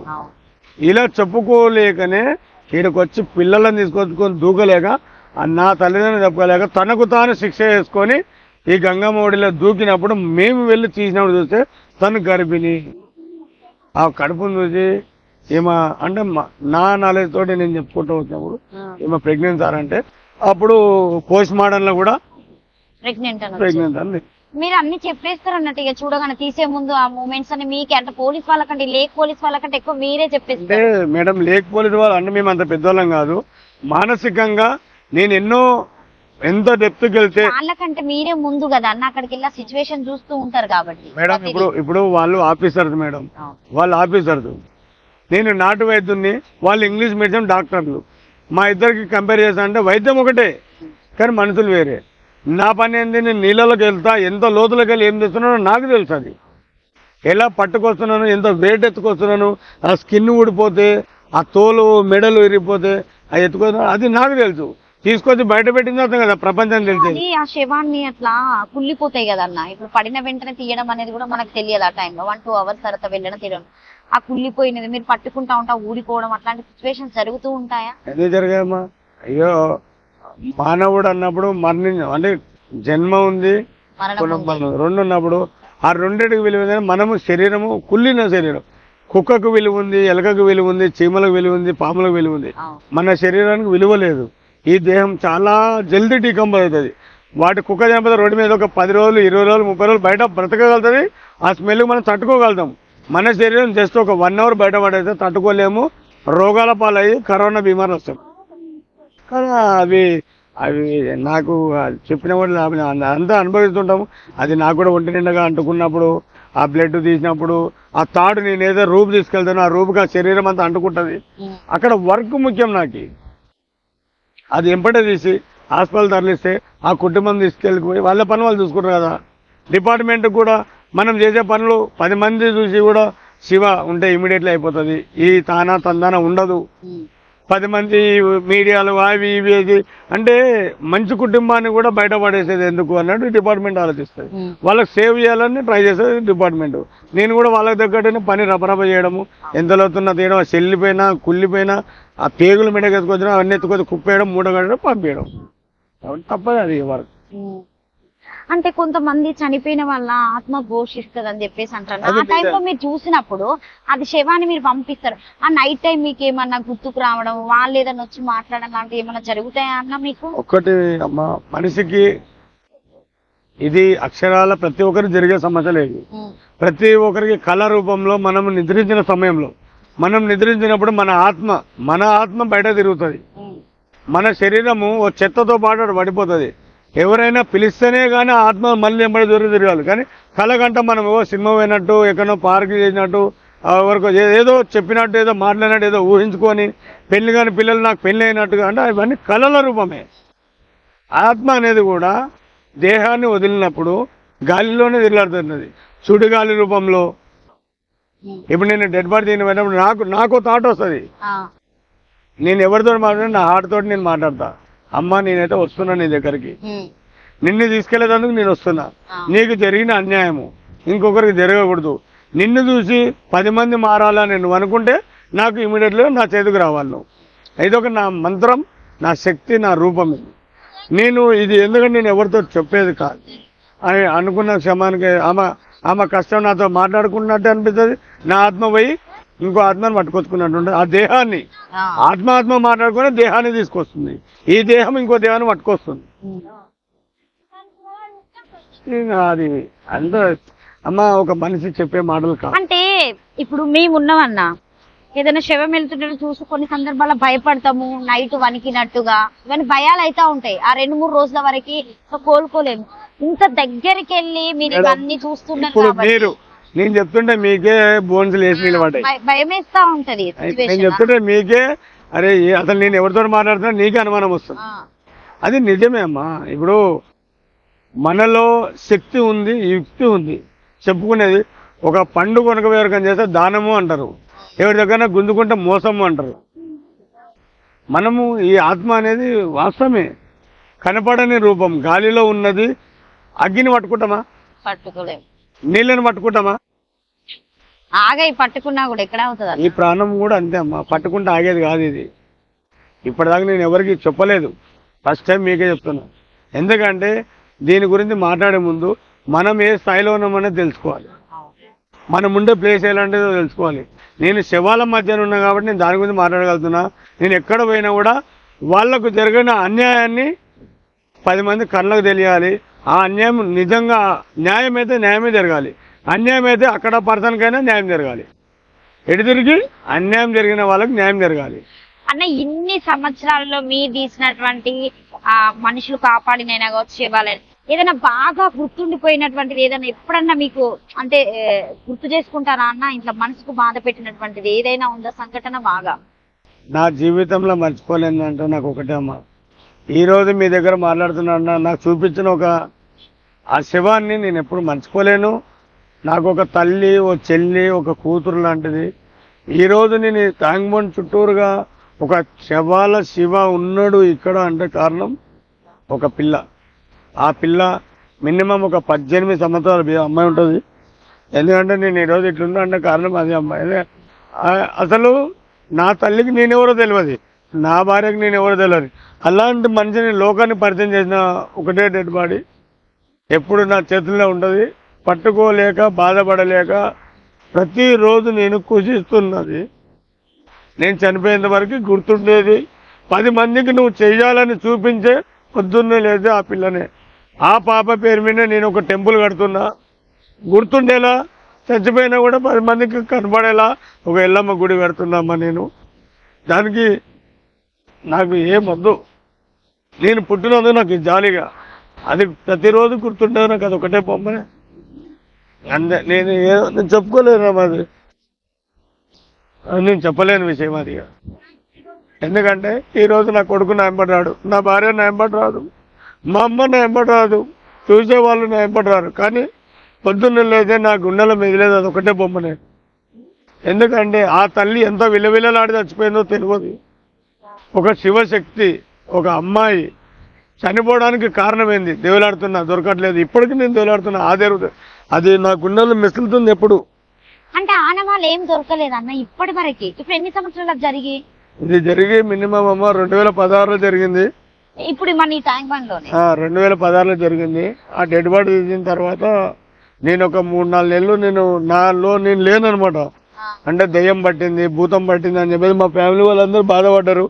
అప్పుడు నాకు నేనుగా మాట్లాడింది ఏంటంటే, నాకు ఒక దగ్గర ఇక్కడ అక్కడ అనకుండా ఒక టెంపుల్ కట్టాలి అని చెప్పేసి మాట్లాడితే మా భార్య మొక్కుబడి రూపంలోనే అమ్మ నీకు నా భర్తను వదిలేయండి, నా భర్తను ఏం చేయొద్దు, మీకు ఏం కావాలో చెప్పండి అంటే, నాకు స్థలం మీరు అడగాల్సిన అవసరం లేదు, నేను ఏదైతే నిలబడాలనుకున్నా నేను ఆడ నిలబడతా, మీరు దాన్ని కట్టండి, అది మీరు డబ్బు ఖర్చు పెట్టాల్సిన అవసరం లేదు, మీరు ఏం చేయాల్సిన అవసరం లేదు, అన్నీ మీ దగ్గరికే వస్తాయి, మీరైనా సక్రమంగా దాన్ని నిలబెడితే నాకు అది చాలు, నీ భర్తని నేనేం చేస్తానికి రాలేదు, నీ భర్త మంచిగా ఉన్నాడు, నువ్వు బాధపడద్దు అన్నప్పుడు నా భార్య పిల్లలందరూ వాళ్ళు చింతించినది, వాళ్ళు నాకు మీ తర్వాత చెప్పినవి అన్నీ గుర్తున్నాయి. ఇప్పటికీ కూడా నేను ట్యాంక్ బండ్ వదలలేక ఈ ప్రతి ఒక్క మనిషి రూపంలో నా చెల్లె, నా అక్క, నా తమ్ముడు చాలా మంది అంటారు, అన్న నీకు ఉద్యోగం రాలేదా, నీకు అది రాలేదా, నీకు ఇది రాలేదు అనేవాళ్ళే ఉన్నారు, కానీ ఇచ్చేవాళ్ళు ఎవరు లేరు.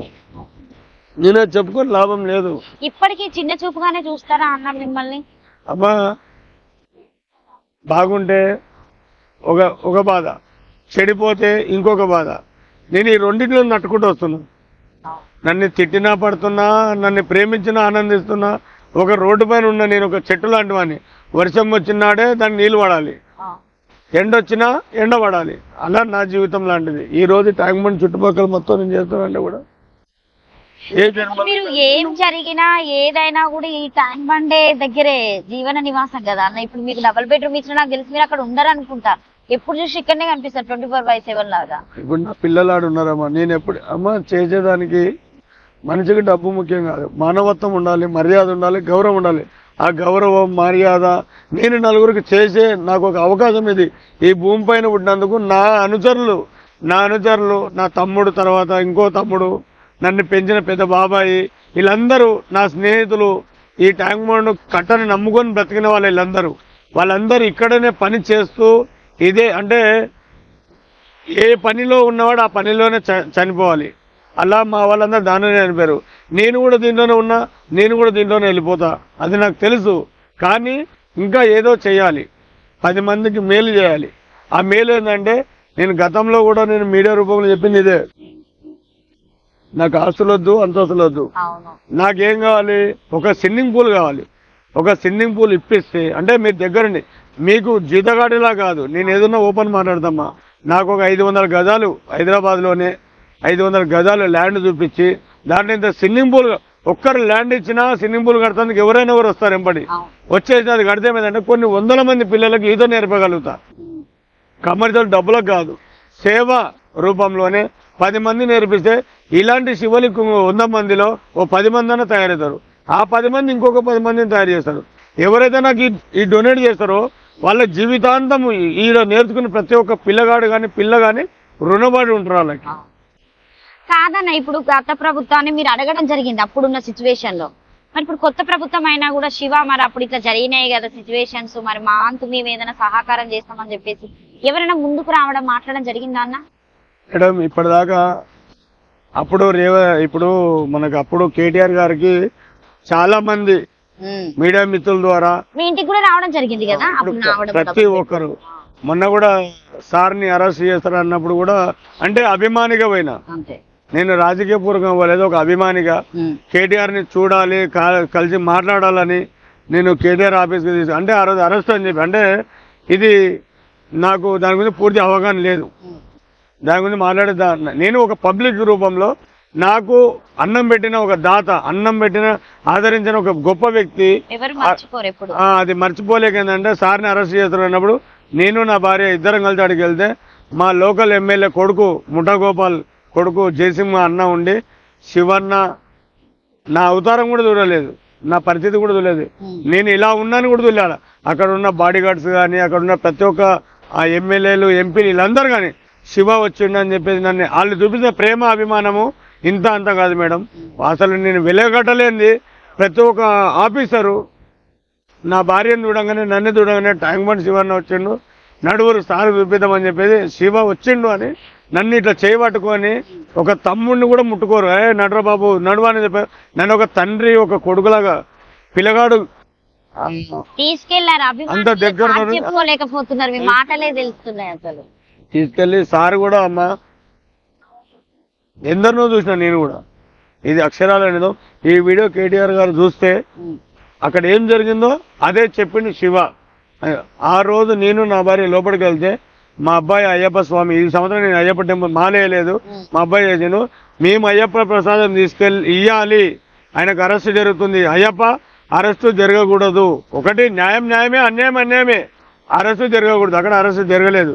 మా అయ్యప్ప డబ్బా ఇసుకునే స్వామికి మేము ఇట్లా ఇస్తే ఆ స్వామి మాకు ఒకటి ఇచ్చిండు డబ్బా, నేను ఒకటి ఇస్తే నాకు ఇంకొకటి వచ్చింది చూడండి అని ఆయన ఆనందపడ్డాడు. అంతా మంచిగా జరుగుతుందని చెప్పిండు. శివ గారు కొద్దిగా అందరినీ అంటే తప్పదిగా మీడియా మిత్రులు ప్రౌడ్ మొత్తం అట్లా మీనపడ్డది. బయటకు వస్తుంటే 4 సార్లు మా భార్య నాపిండు, అమ్మ మీరు మెల్లగా రండి అంటే ఆయనకు అర్థమైపోయింది పొజిషన్ బాగాలేదు అని చెప్పేది. మీరు అంటే ఆయన ప్రెషర్ చేస్తుంటే కూడా అది పక్కన పెట్టి మా శాంతమ్మ పైన అమ్మ ఆగు, అక్క ఆగు, అమ్మ ఆగమ్మ మీరు మెల్లగా రండి, అసలు అంటే గుణం గొప్ప మనిషి. ఇప్పుడు వచ్చారు ఏదైనా ప్రభుత్వం మళ్ళీ మాట్లాడాలా? రేవంత్ రెడ్డి గారిది అయితే మళ్ళీ మీరు ఏమైనా అప్లికేషన్ పెట్టుకున్నారా? మేడం ఇప్పుడు ఒకటి మేడం, వాళ్ళు గుర్తించాలి, నేను అడగడం నాకు ఇష్టం లేదు. ఇప్పుడు ఎవరైనా ఇస్తా అంటే తీసుకుంటే కిరాయి కూలోడు అంటారు, అది నాకు ఇష్టం లేదు. వాళ్ళు గుర్తించి గత ప్రభుత్వంలో జరిగినప్పుడు ఈ ప్రభుత్వం నా గురించి మాట్లాడుకుని ఉంటది, అరే మనం అధికారంలో రావాలంటే కొన్ని మంచి పనులు చేయాలి. అలాంటి మూమెంట్లో శివని తీసుకెళ్లి ఒక 200-300 మందిని పెట్టి ధర్నాలు చేస్తాన్న ప్రభుత్వం కాంగ్రెస్ ప్రభుత్వం.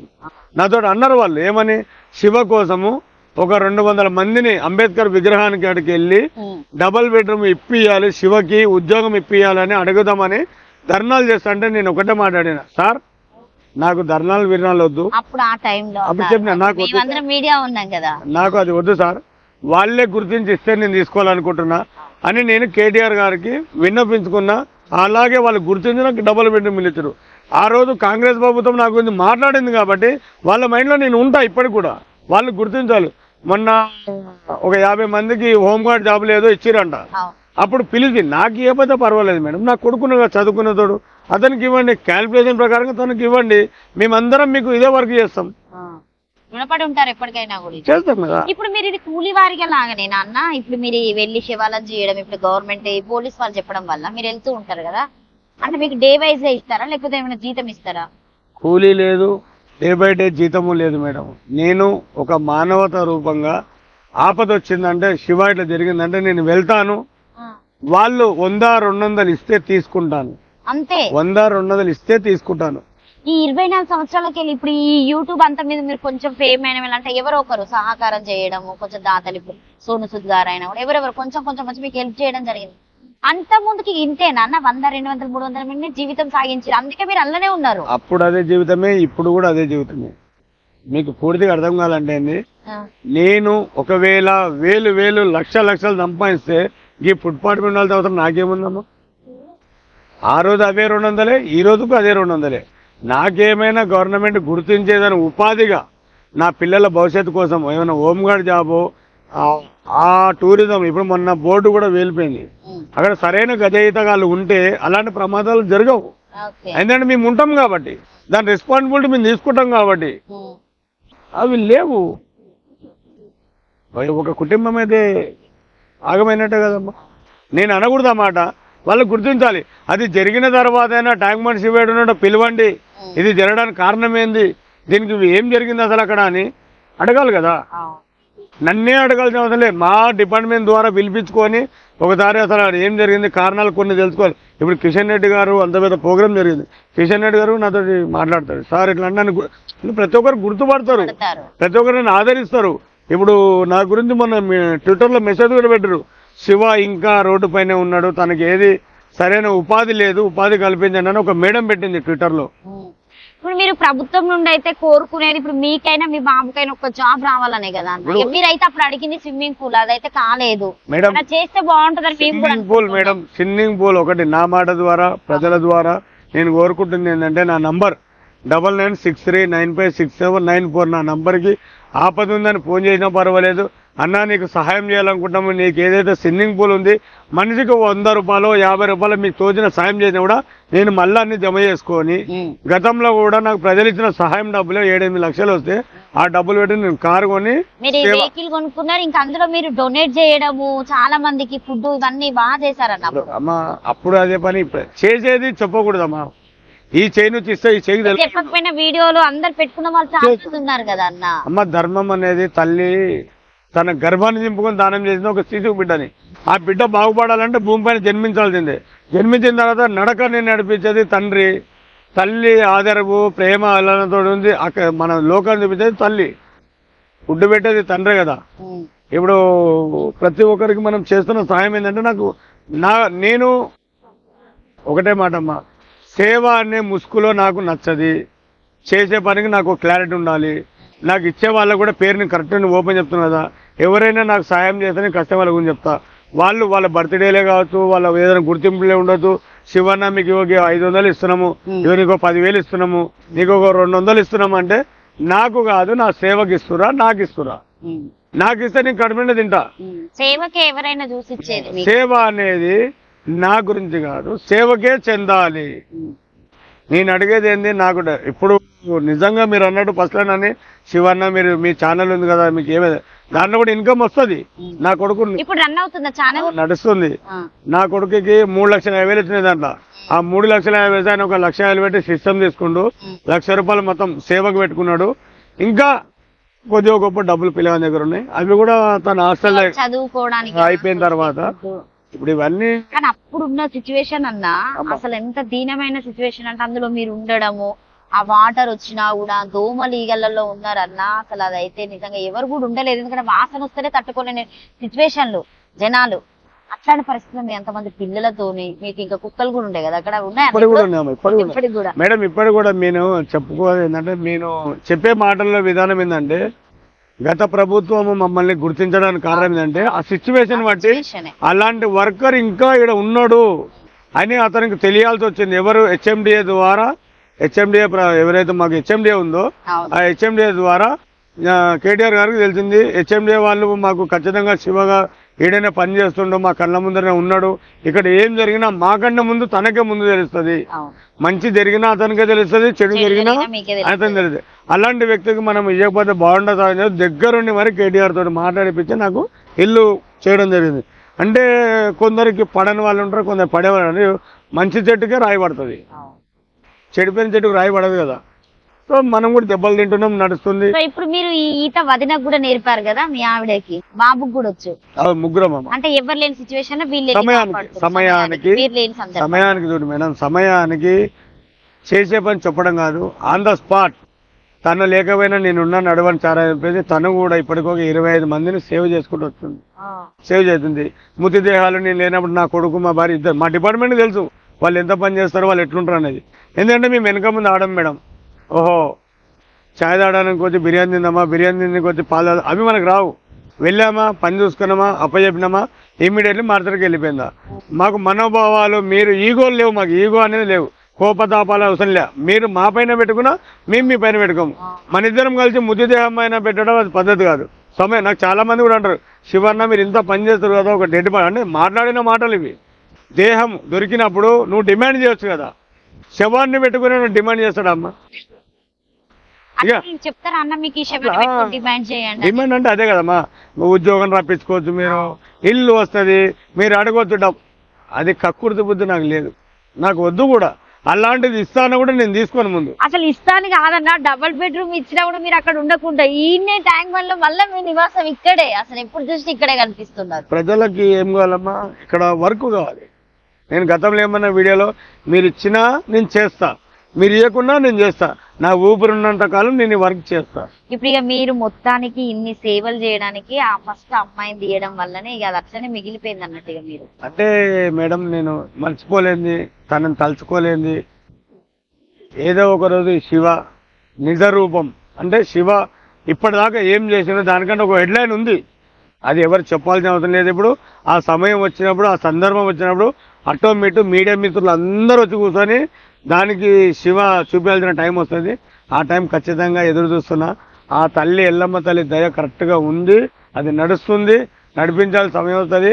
మీడియా మిత్రులందరూ మళ్ళా శివన్న మేడం ఇక్కడ స్వార్థం ఉండకూడదు మేడం, నాకు స్వార్థము ఎప్పుడు పనికిరాదు. ప్రేక్షకులు ఇచ్చిన అభిమానానికి జీవితాంతం నేను మర్చిపోలేదు. అది ఎందుకంటే టెడెక్స్ అంటే నేనేదో చిన్నగా అనుకున్నా, అది వరల్డ్ రికార్డ్, ఏదో మొత్తం పెద్ద చాలా భారీది అని చెప్పారు. మామూలుగానే కదా, ఏదో సినిమా ఒక ఏమంటావా ఓ పుష్పాకి ఇట్లా పబ్లిక్ వద్ద పబ్లిక్ వద్ద అనుకున్నా, దానికి 10 రెట్లు 100 రెట్లు ఎక్కువ వచ్చి 12 మాట్లాడిన స్పీచ్ ఒక రకమైతే, ఈ శివ ఇంటర్వ్యూలో జరిగిన ఒక స్పీచ్కి వాళ్ళు కూర్చున్న మొత్తం జనాలందరూ లేచి ఆ చప్పట్లు కొడుతుంటే నాకు అమ్మా అసలు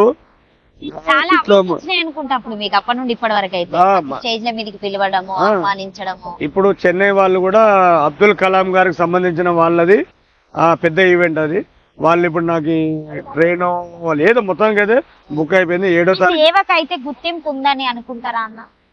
ఉందమ్మా, అందరు ఆదేశం హ్యాపీగా అయితే ఫీల్ అవుతారు. అమ్మా ఒకటి చెప్తున్నా కదమ్మా, ఒక ఫౌండేషన్ నడపాలంటే దాని వెనక ఎంతో బలం ఉండాలి. నాకు ఏ బలం లేదు, మీరే నా బలం, మీ అభిమానమే నా బలం.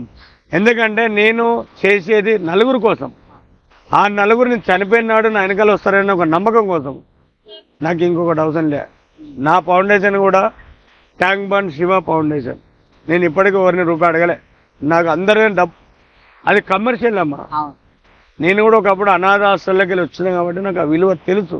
కానీ ఎందుకంటే నేను మర్చిపోలేని చాలా నేను చెప్పుకోలేని ఉన్నాయి బయటికి. కానీ ఏదో రూపంగా నలుగురు పిల్లలు సాయం చేస్తే ఆ నలుగురు ఇంకొకరు సాయం చేస్తారు. నా ఫౌండేషన్ నా పిల్లలు పెరిగి పెద్ద అయ్యి వాళ్ళు బాగా చూసుకొని నేను నేర్పించిన నా మాటలు వాళ్ళ గుండెల్లో ఒక పూల రూపంలో ఉండి 10 మందికి సేవ చేయాలనేది నా ఆలోచన. ఎందుకంటే అనాథలు సొంతం కనుక్కున్న తల్లిదండ్రులు బయటపడేస్తే ఈ ఫౌండేషన్ రూపం ఉన్న వాళ్ళు చేర తీసుకొని వాళ్ళకి మంచి చెడ్డలు చూసుకొని వాళ్ళు ఎంత కష్టపడితే ఈ ఫౌండేషన్ నడవాలి. తెలియని వాళ్ళు రకరకాల ఒకరొకరు మాట అనుకుంటారమ్మా, అవన్నీ నాకు తెలివే. కానీ నేను కూడా tank bund Shiva foundation Gandhinagar అప్పుడు ఎస్ఐగా చేస్తున్న రవీందర్ గారు చాలా సహకరించారు సారు. ఆయన మాటల్లో నేను ఎందుకంటే ఏం తెలియకుండా చేస్తున్నావు శివ, నువ్వు ఒకటి పెట్టి నువ్వు ఇంకో 10 మందికి మేలు చేస్తావు, అది నీ దగ్గర ఉంది బాబు అని ఆ సార్ సపోర్ట్ చేసిండు. ఆ సార్ దయ వల్లనే నేను ఆ ఫౌండేషన్ పెట్టినా. ఇప్పుడు 3 సంవత్సరాలు అయిపోయింది. అంటే నాకు తెలియదు అది ఎలా మెయింటెనెన్స్ చేయాలి, నాకు తెలియదు. మీరు చదువుకోకపోయినా కూడా ఇవన్నీ చేస్తున్నారన్న. చదువుకున్న వాళ్ళ జ్ఞానం ఎక్కడ పోతుంది? మీతో పోల్చుకుంటానైతే చాలా తక్కువనే, అసలు మాటలు కూడా చెప్పడానికి రావు. అన్నము దొరకాలంటే ఎంత కష్టపడతామో, అది తినాలన్నా కూడా అంతే అదృష్టం ఉండాలి. ఎవరో తెలియని వాళ్ళు ఏదో అన్నారా అని మనం బాధపడకూడదు. మనం బాధ పెట్టరు కదా అని చెప్పేసి మన ఇంట్లో పోయి మనం బాధ పెట్టకూడదు. 5 నిమిషాలు నువ్వు బయట కష్టపడి బాధపడ్డదాన్ని నీ పిల్లల దగ్గర పోగానే ఆ ఆనందంతో గుండెలు నిండిపోతాయి. కానీ ఆ బయట కష్టాలు తీసుకొని నువ్వు ఇంట్లో కొట్లాడి ఇంట్లో వాళ్ళు నిన్ను బాధ పెట్టి నువ్వు వచ్చి నీళ్ళలో పడి వాళ్ళు చెప్పే ఒక్కొక్క మాట నాకు ఈ గుండె ఇట్లా చిల్లు పడుతుంది వెళ్దాం. కానీ అంతే అనకూడదు, ఇక కొన్ని నడుస్తుంటాయి. మీకు చాలా వరకు అవార్డ్స్ వచ్చినాయి, చాలా హ్యాపీగా ఉండే ఉంటారు ఇప్పటి వరకు అయితే. ఎందుకంటే చదువుకోకపోయినా కూడా అంత పెద్ద అంటే అంత పెద్ద స్టేజ్ మీద తీసుకోవడం, అంత పెద్ద మందిని కలవడము, సో వాళ్ళందరినీ చూడడం కూడా ఒక హ్యాపీనెస్ కదన్న. అప్పుడు మీ ఫీలింగ్ ఎట్లుండే అన్న? టెడెక్స్ వాళ్ళు వచ్చేసి నాకు ఏం చెప్పడం అంటే స్టార్టింగ్ అంటే ప్రతి ఒక్కరూ మీడియా మిత్రులే కదా అని చెప్పేసి నా దగ్గరికి ఇట్లా కాల్ చేశారు. ఫస్ట్ ఫోన్ చేశారు, శివ గారేనా మీరు అన్న అంటే ఆ శివనే మాట్లాడని చెప్పండి బ్రదర్ అంటే. వాళ్ళ రెస్పెక్ట్ ఏంటంటే సార్ సార్ సార్ అంటారు. అన్న నేను సార్ని కదన్నా, నేను మామూలు మనిషిని అంటే లేదండి సార్ మీరు ఎవరు చేయలేని పని మీరు చేస్తున్నారు, మీతో మేము కొద్దిగా ఇంటర్వ్యూ చేయాలంటే ఇంటర్వ్యూ అంటే మీరు మామూలు ఎంతోమంది వస్తుంటారు పోతారు రాండి సార్ అని చెప్పేది అన్న. వాళ్ళు నా దగ్గరికి వచ్చినప్పుడు వివేక్ అనే అబ్బాయి అతనితో తన అనుచరుడు వచ్చారు.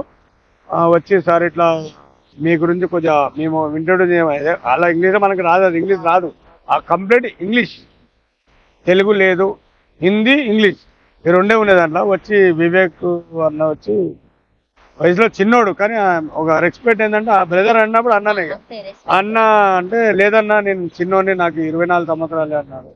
సో పర్లేదు అన్న అంటే ఇట్లా మీ గురించి టెడెక్స్ చేయాలంటే టెడెక్స్ అంటే నేను ఎప్పుడు పేరు వినలే. మామూలుగా నాకు సినిమాల పేరే దానికి గుర్తుండవు కానీ హీరోల పేర్లు గుర్తుంటాయి. హీరోలతో నాకు అనుభవం అంటే మన జర అంటే ఓల్డ్ ఇస్ గ్రేట్ అనమాట. టెడెక్స్ అనగానే నాకు టెడెక్స్ అంటే మళ్ళీ మా బాబుని పిలిచి మా పాపని పిలిచి అడిగిన లేదో టెడెక్స్ అంటారమ్మా చూడమ్మా అంటే వాళ్ళు ఏం చేశారు మీకు వాట్సాప్లో లింకులు పెడతాం సార్ చూడండి అంటే ఫస్ట్ టెడెక్స్ అని పెట్టగానే దాంట్లో ఎవరిది వచ్చింది, రానా దగ్గుపాటి రానాది వచ్చింది.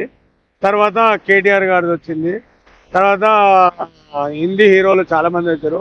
దీంట్లో సేవాభావం ఉన్న వాళ్ళు మొత్తం దాన్ని అంటే వాళ్ళ అనుభవాల గురించి మాట్లాడే వాళ్ళందరూ అంటే ఒక హిస్టరీ మొత్తం ఓపెన్ అయింది. దేశం కోసం పోరాడే వాళ్ళు కావచ్చు, లేదంటే తన జీవితంలో కష్టాలు చెప్పుకునే వాళ్ళు, ఇది ఒక స్పీచ్ చెప్పుకునే ఒక అవకాశం అనేది అక్కడ ఉంది. అది ఏంటంటే ఫ్యూచర్లో ఉండే వాళ్ళకి ఇది అవసరం అని నాకు అర్థమైంది అక్కడ. ఇప్పుడు తర్వాత ఒక వారం 10 రోజుల తర్వాత అంటే మీకు త్వరలోనే టైం చెప్తాను సార్, ఆ టైం ప్రకారంగా మీరు ఒక షెడ్యూల్ ఉంటుంది, మీకు ఒక వారం ముందు నుంచి మేము ప్రిపేర్ చేస్తాము. ప్రిపేర్ అంటే నేర్పించడం కాదు, మీరు ఉండే విధానం ఎలా, మీరు ఎలా చెప్పుకుంటారు అది మీ ఇష్టం. అది కానీ మీకంటే ఒక డ్రెస్ కోడ్ ఉండాలి. మీరు వచ్చి మా దగ్గరకు వచ్చేది మీరు వెళ్ళే వరకు మొత్తం అంటే మా హ్యాండ్ ఓవర్లో మీరు ఉంటారు అన్నప్పుడు దాంట్లో ఎంతమంది ఉన్నారు సార్ ఏం చేస్తారు అంటే వాళ్ళు ఇప్పుడు 13 మంది ఉన్నారు అన్న. అంటే 13 మందిలో ఎవరెవరు ఉన్నారంటే మనకు కొన్ని పేర్లు తెలుసు. మన కల్కి డైరెక్టర్ ఆయన ఉన్నాడు. రెండోది హిందీ క్యాబినెట్ హైదరాబాద్ నవాబ్లో ఇద్దరు క్యాబినెటర్లు వాళ్ళిద్దరు ఉన్నారు. అలాగే హైదరాబాద్ బిర్యానీ కుకింగ్ ఆయన ఎవరైతే ఆయన కుకింగ్ మాస్టర్ ఆయన ఉన్నాడు.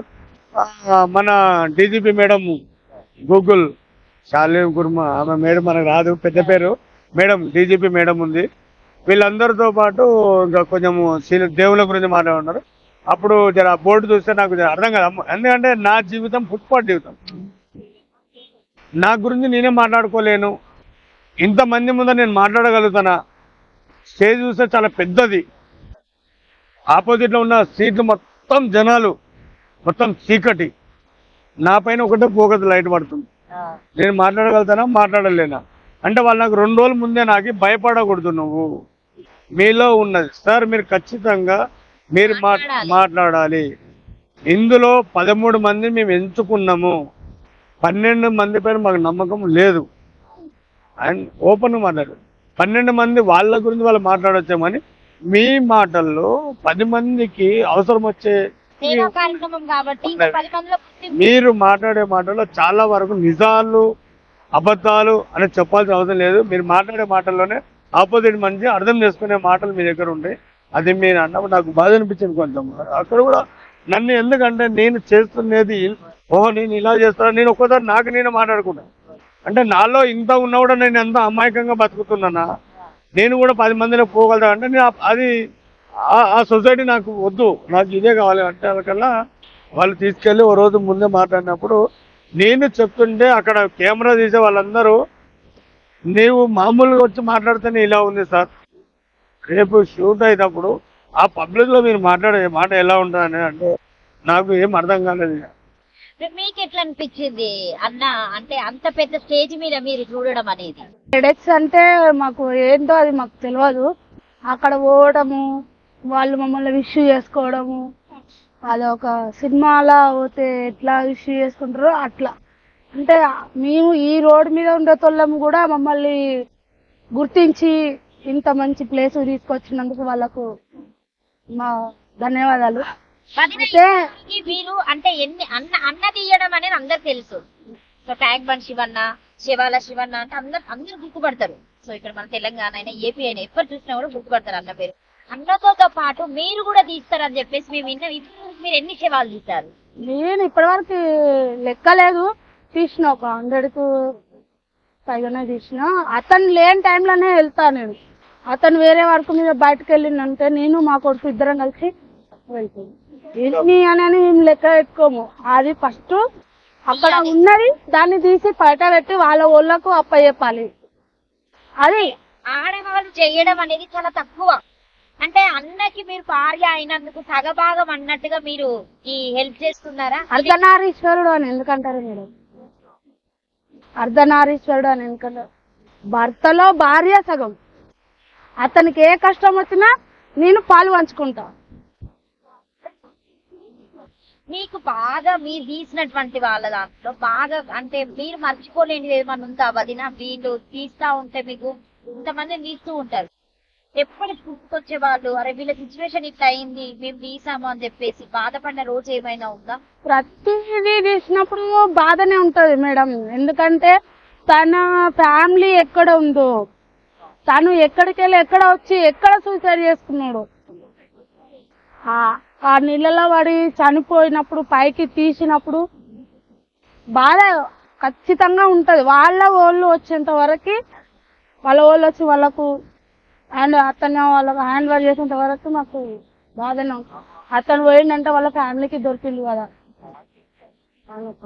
అన్న రోజు వెళ్తూ ఉంటాడు, మీకు భయం వేస్తుందా వదిన అంటే వెళ్ళి? ఎందుకంటే అది ఈత, సో ఎక్కడ ఏం జరుగుతుందో కూడా సిచ్యువేషన్స్ మనకు తెలియదు. ఆ సందర్భాలు చాలా ఉంటాయి. సో ఇంకా మీరు కంటి రేప వాళ్ళకుంటే చూస్తున్నట్టుగానే చూడాలి అంతే. ఇంకా మీరైనా అన్న వరకు వెళ్తున్నాడు అన్న క్షణం నుంచి తను తిరిగి వచ్చి నా కళ్ళ ముందర కనిపించేంత వరకు నా గుండెలో భయం నాకే ఉంటది. ఎందుకంటే తనని ఇష్టపడి నేను పెళ్లి చేసుకున్నా. తనకి ఏదైనా కష్టం వచ్చినా నేను మధ్యలో పోతా. తను వచ్చేంత వరకు, తను నా కళ్ళకు కనిపించేంత వరకు నాకు నా లోపల ఉండే బాధ ఆ దేవునికి తెలుసు అని నేను ఎవరు చెప్పుకోను. ఒక మాట ఇంత ముందుకు అన్నాడు, నేను చేసేదే ఇట్లా రోడ్డు మీద చేస్తూ ఉన్నా, మా ఆవిడని కూడా ఇట్లా తీసుకొచ్చి పెట్టడం అనేది నాకు చాలా బాధగా ఉందని మాట్లాడడం జరుగుతుంది అన్న మీ గురించి. మాట్లాడుతున్నా అంటే మేడం అతనికే బాధ అనిపిస్తుంది, కానీ అతను ఒక్కడు చేస్తుంటే మేము చూడలేము కదా మేడం. అతను ఒక్కడు చేస్తుంటే చూడలేము. ఒక్కడు పోయి ఆ శవాన్ని లేపుకొని రావాలంటే రాలేడు. మేము లేనప్పుడు ఎట్లా చేస్తున్నాడో ఆ దేవునికి తెలుసు. మేము ఉన్నాము కళ్ళ ముందర ఒక మనిషి బాధపడుతుంటే నాకు ఆ దేవుడు మనిషి ఇచ్చిండు. అతను కళ్ళ ముందర బాధపడుతుంటే నేను చూడలేను. దానివల్ల నేను అతన్ని చేసుకోవడం నా అదృష్టం. ఆ పని రావడం కూడా నాకు అదృష్టం. ఆ సేవ అనేది ఎవరు చెయ్యరు. ఆడ శవం ఉంటే చూసుకుంటూ పోతారు, ఫోటోలు తీసుకుంటూ పోతారు, కానీ అతను ఎవరు, ఏంది, ఎలా చనిపోయిండు, ఎక్కడొచ్చి చనిపోయిండు అనే ఒక్కరు అడగరు. అది డిపార్ట్మెంట్కే సంబంధము. తీసిన వాళ్ళకి అది అయ్యో దూరం పో, శవం ఉంది దూరం పో అని అంటారు. భయపడతా ఉంటాం. అది దాన్ని ముట్టుకొని దాన్ని తీసుకోవడము మనకు పుణ్యము. ఎవరైనా అంతే అమ్మా. ఇగో జీవితం అనేది ఒక మన కుటుంబమే కాదు అంటారు కదా, పుట్టినవాడు గిట్టక తప్పది, ఉన్ననాడు నువ్వేం చేసావు మానవుడా అంటే, నాకు చెప్పుకోవడానికి నేను నలుగురిని చంపేస్తున్నాను. ఆ నలుగురు కులమస్తం లేని వారు ఎవరైనా ఒకటే. ఒక మనిషికి సహాయం చేయడం చాలా గొప్ప ధర్మం. దైవం అనేది కనపడంది, తల్లి రూపము గర్భంలో ఉన్నప్పుడు మనం ఎలా ఉంటామో కనపడంది. సో ఇది కనపడుతుంది కళ్ళ ముందర ఒక మృతదేహమే కదా, అది మనిషి అయితేంది, ఒక జంతువు అయితేంది, ఏ వస్తువు అయితేంది.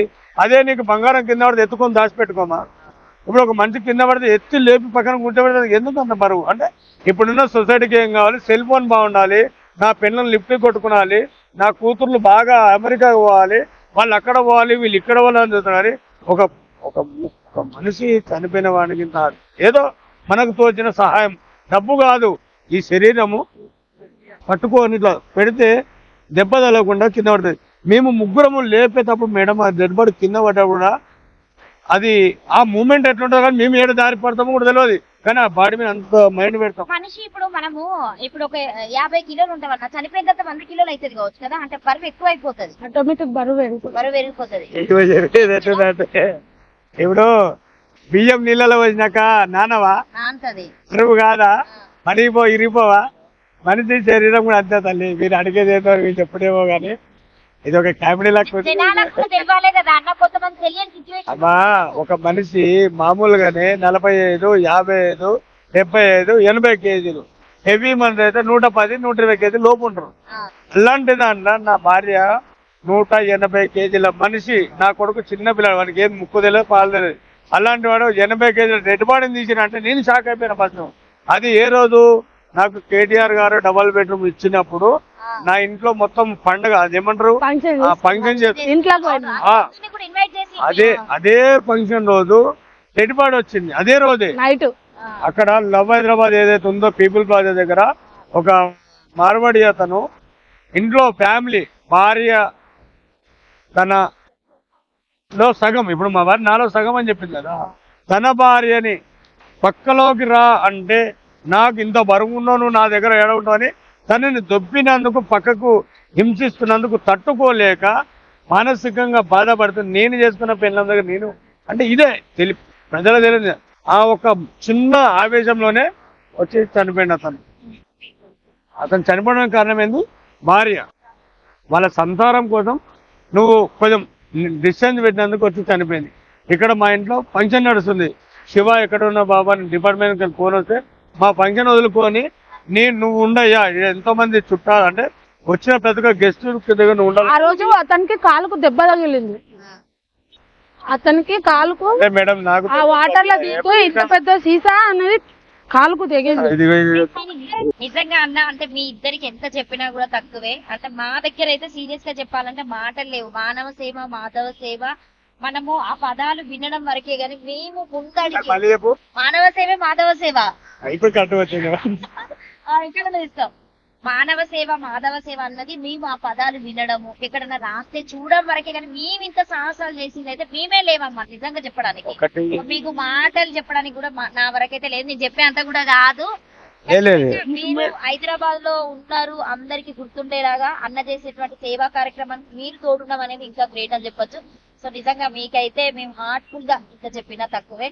Thank you. మీరు ఎప్పుడు ఇలానే ఉండాలి, ఇంకా మంచి కార్యక్రమాలకు గుర్తు రావాలి. మీకు కూడా చూసేటువంటి వ్యూవర్స్ అయినా కావచ్చు, మీకు వచ్చేటువంటి జనాలైనా కావచ్చు, సో మీకు సపోర్ట్ చేసే పోలీస్ వాళ్ళు, ప్రభుత్వం అయినా కూడా మంచి మీకు సపోర్ట్ చేయాలి.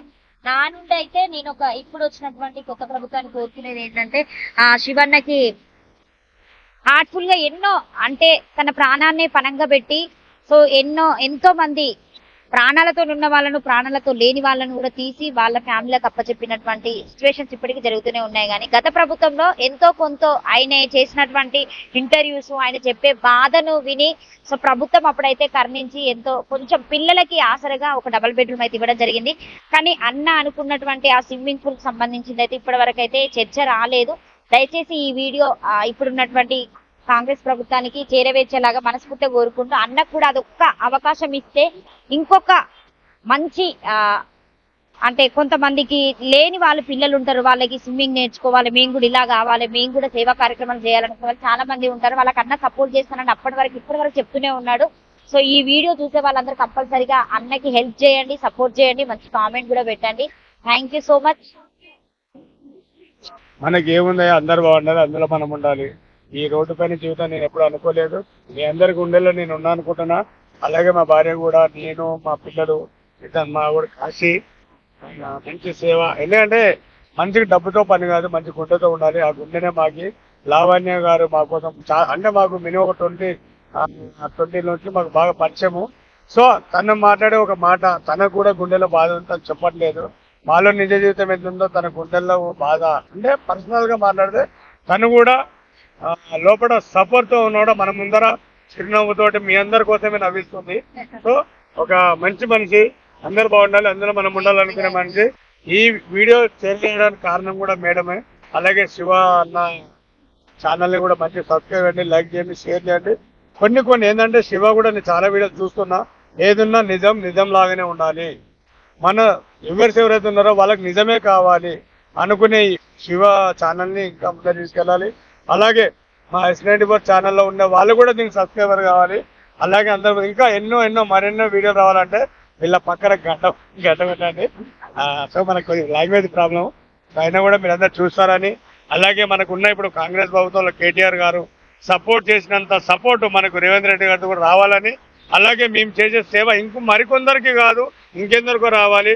అది సేవాభావం అనేది మనం మనస్ఫూర్తి చేసుకునేది. డబ్బు అనేది ఎలాగైనా సంపాదించవచ్చు, డబ్బు కాదు కావాల్సినది సపోర్ట్ కావాలి. సపోర్ట్ అంటే చేసే ధైర్యం, నాకు ధైర్యం కావాలి. ఆ ధైర్యం మీరు అందరు ఇస్తారని నేను మనస్ఫూర్తిగా కోరుకుంటున్నా. Thank you. థ్యాంక్ యూ వదిన.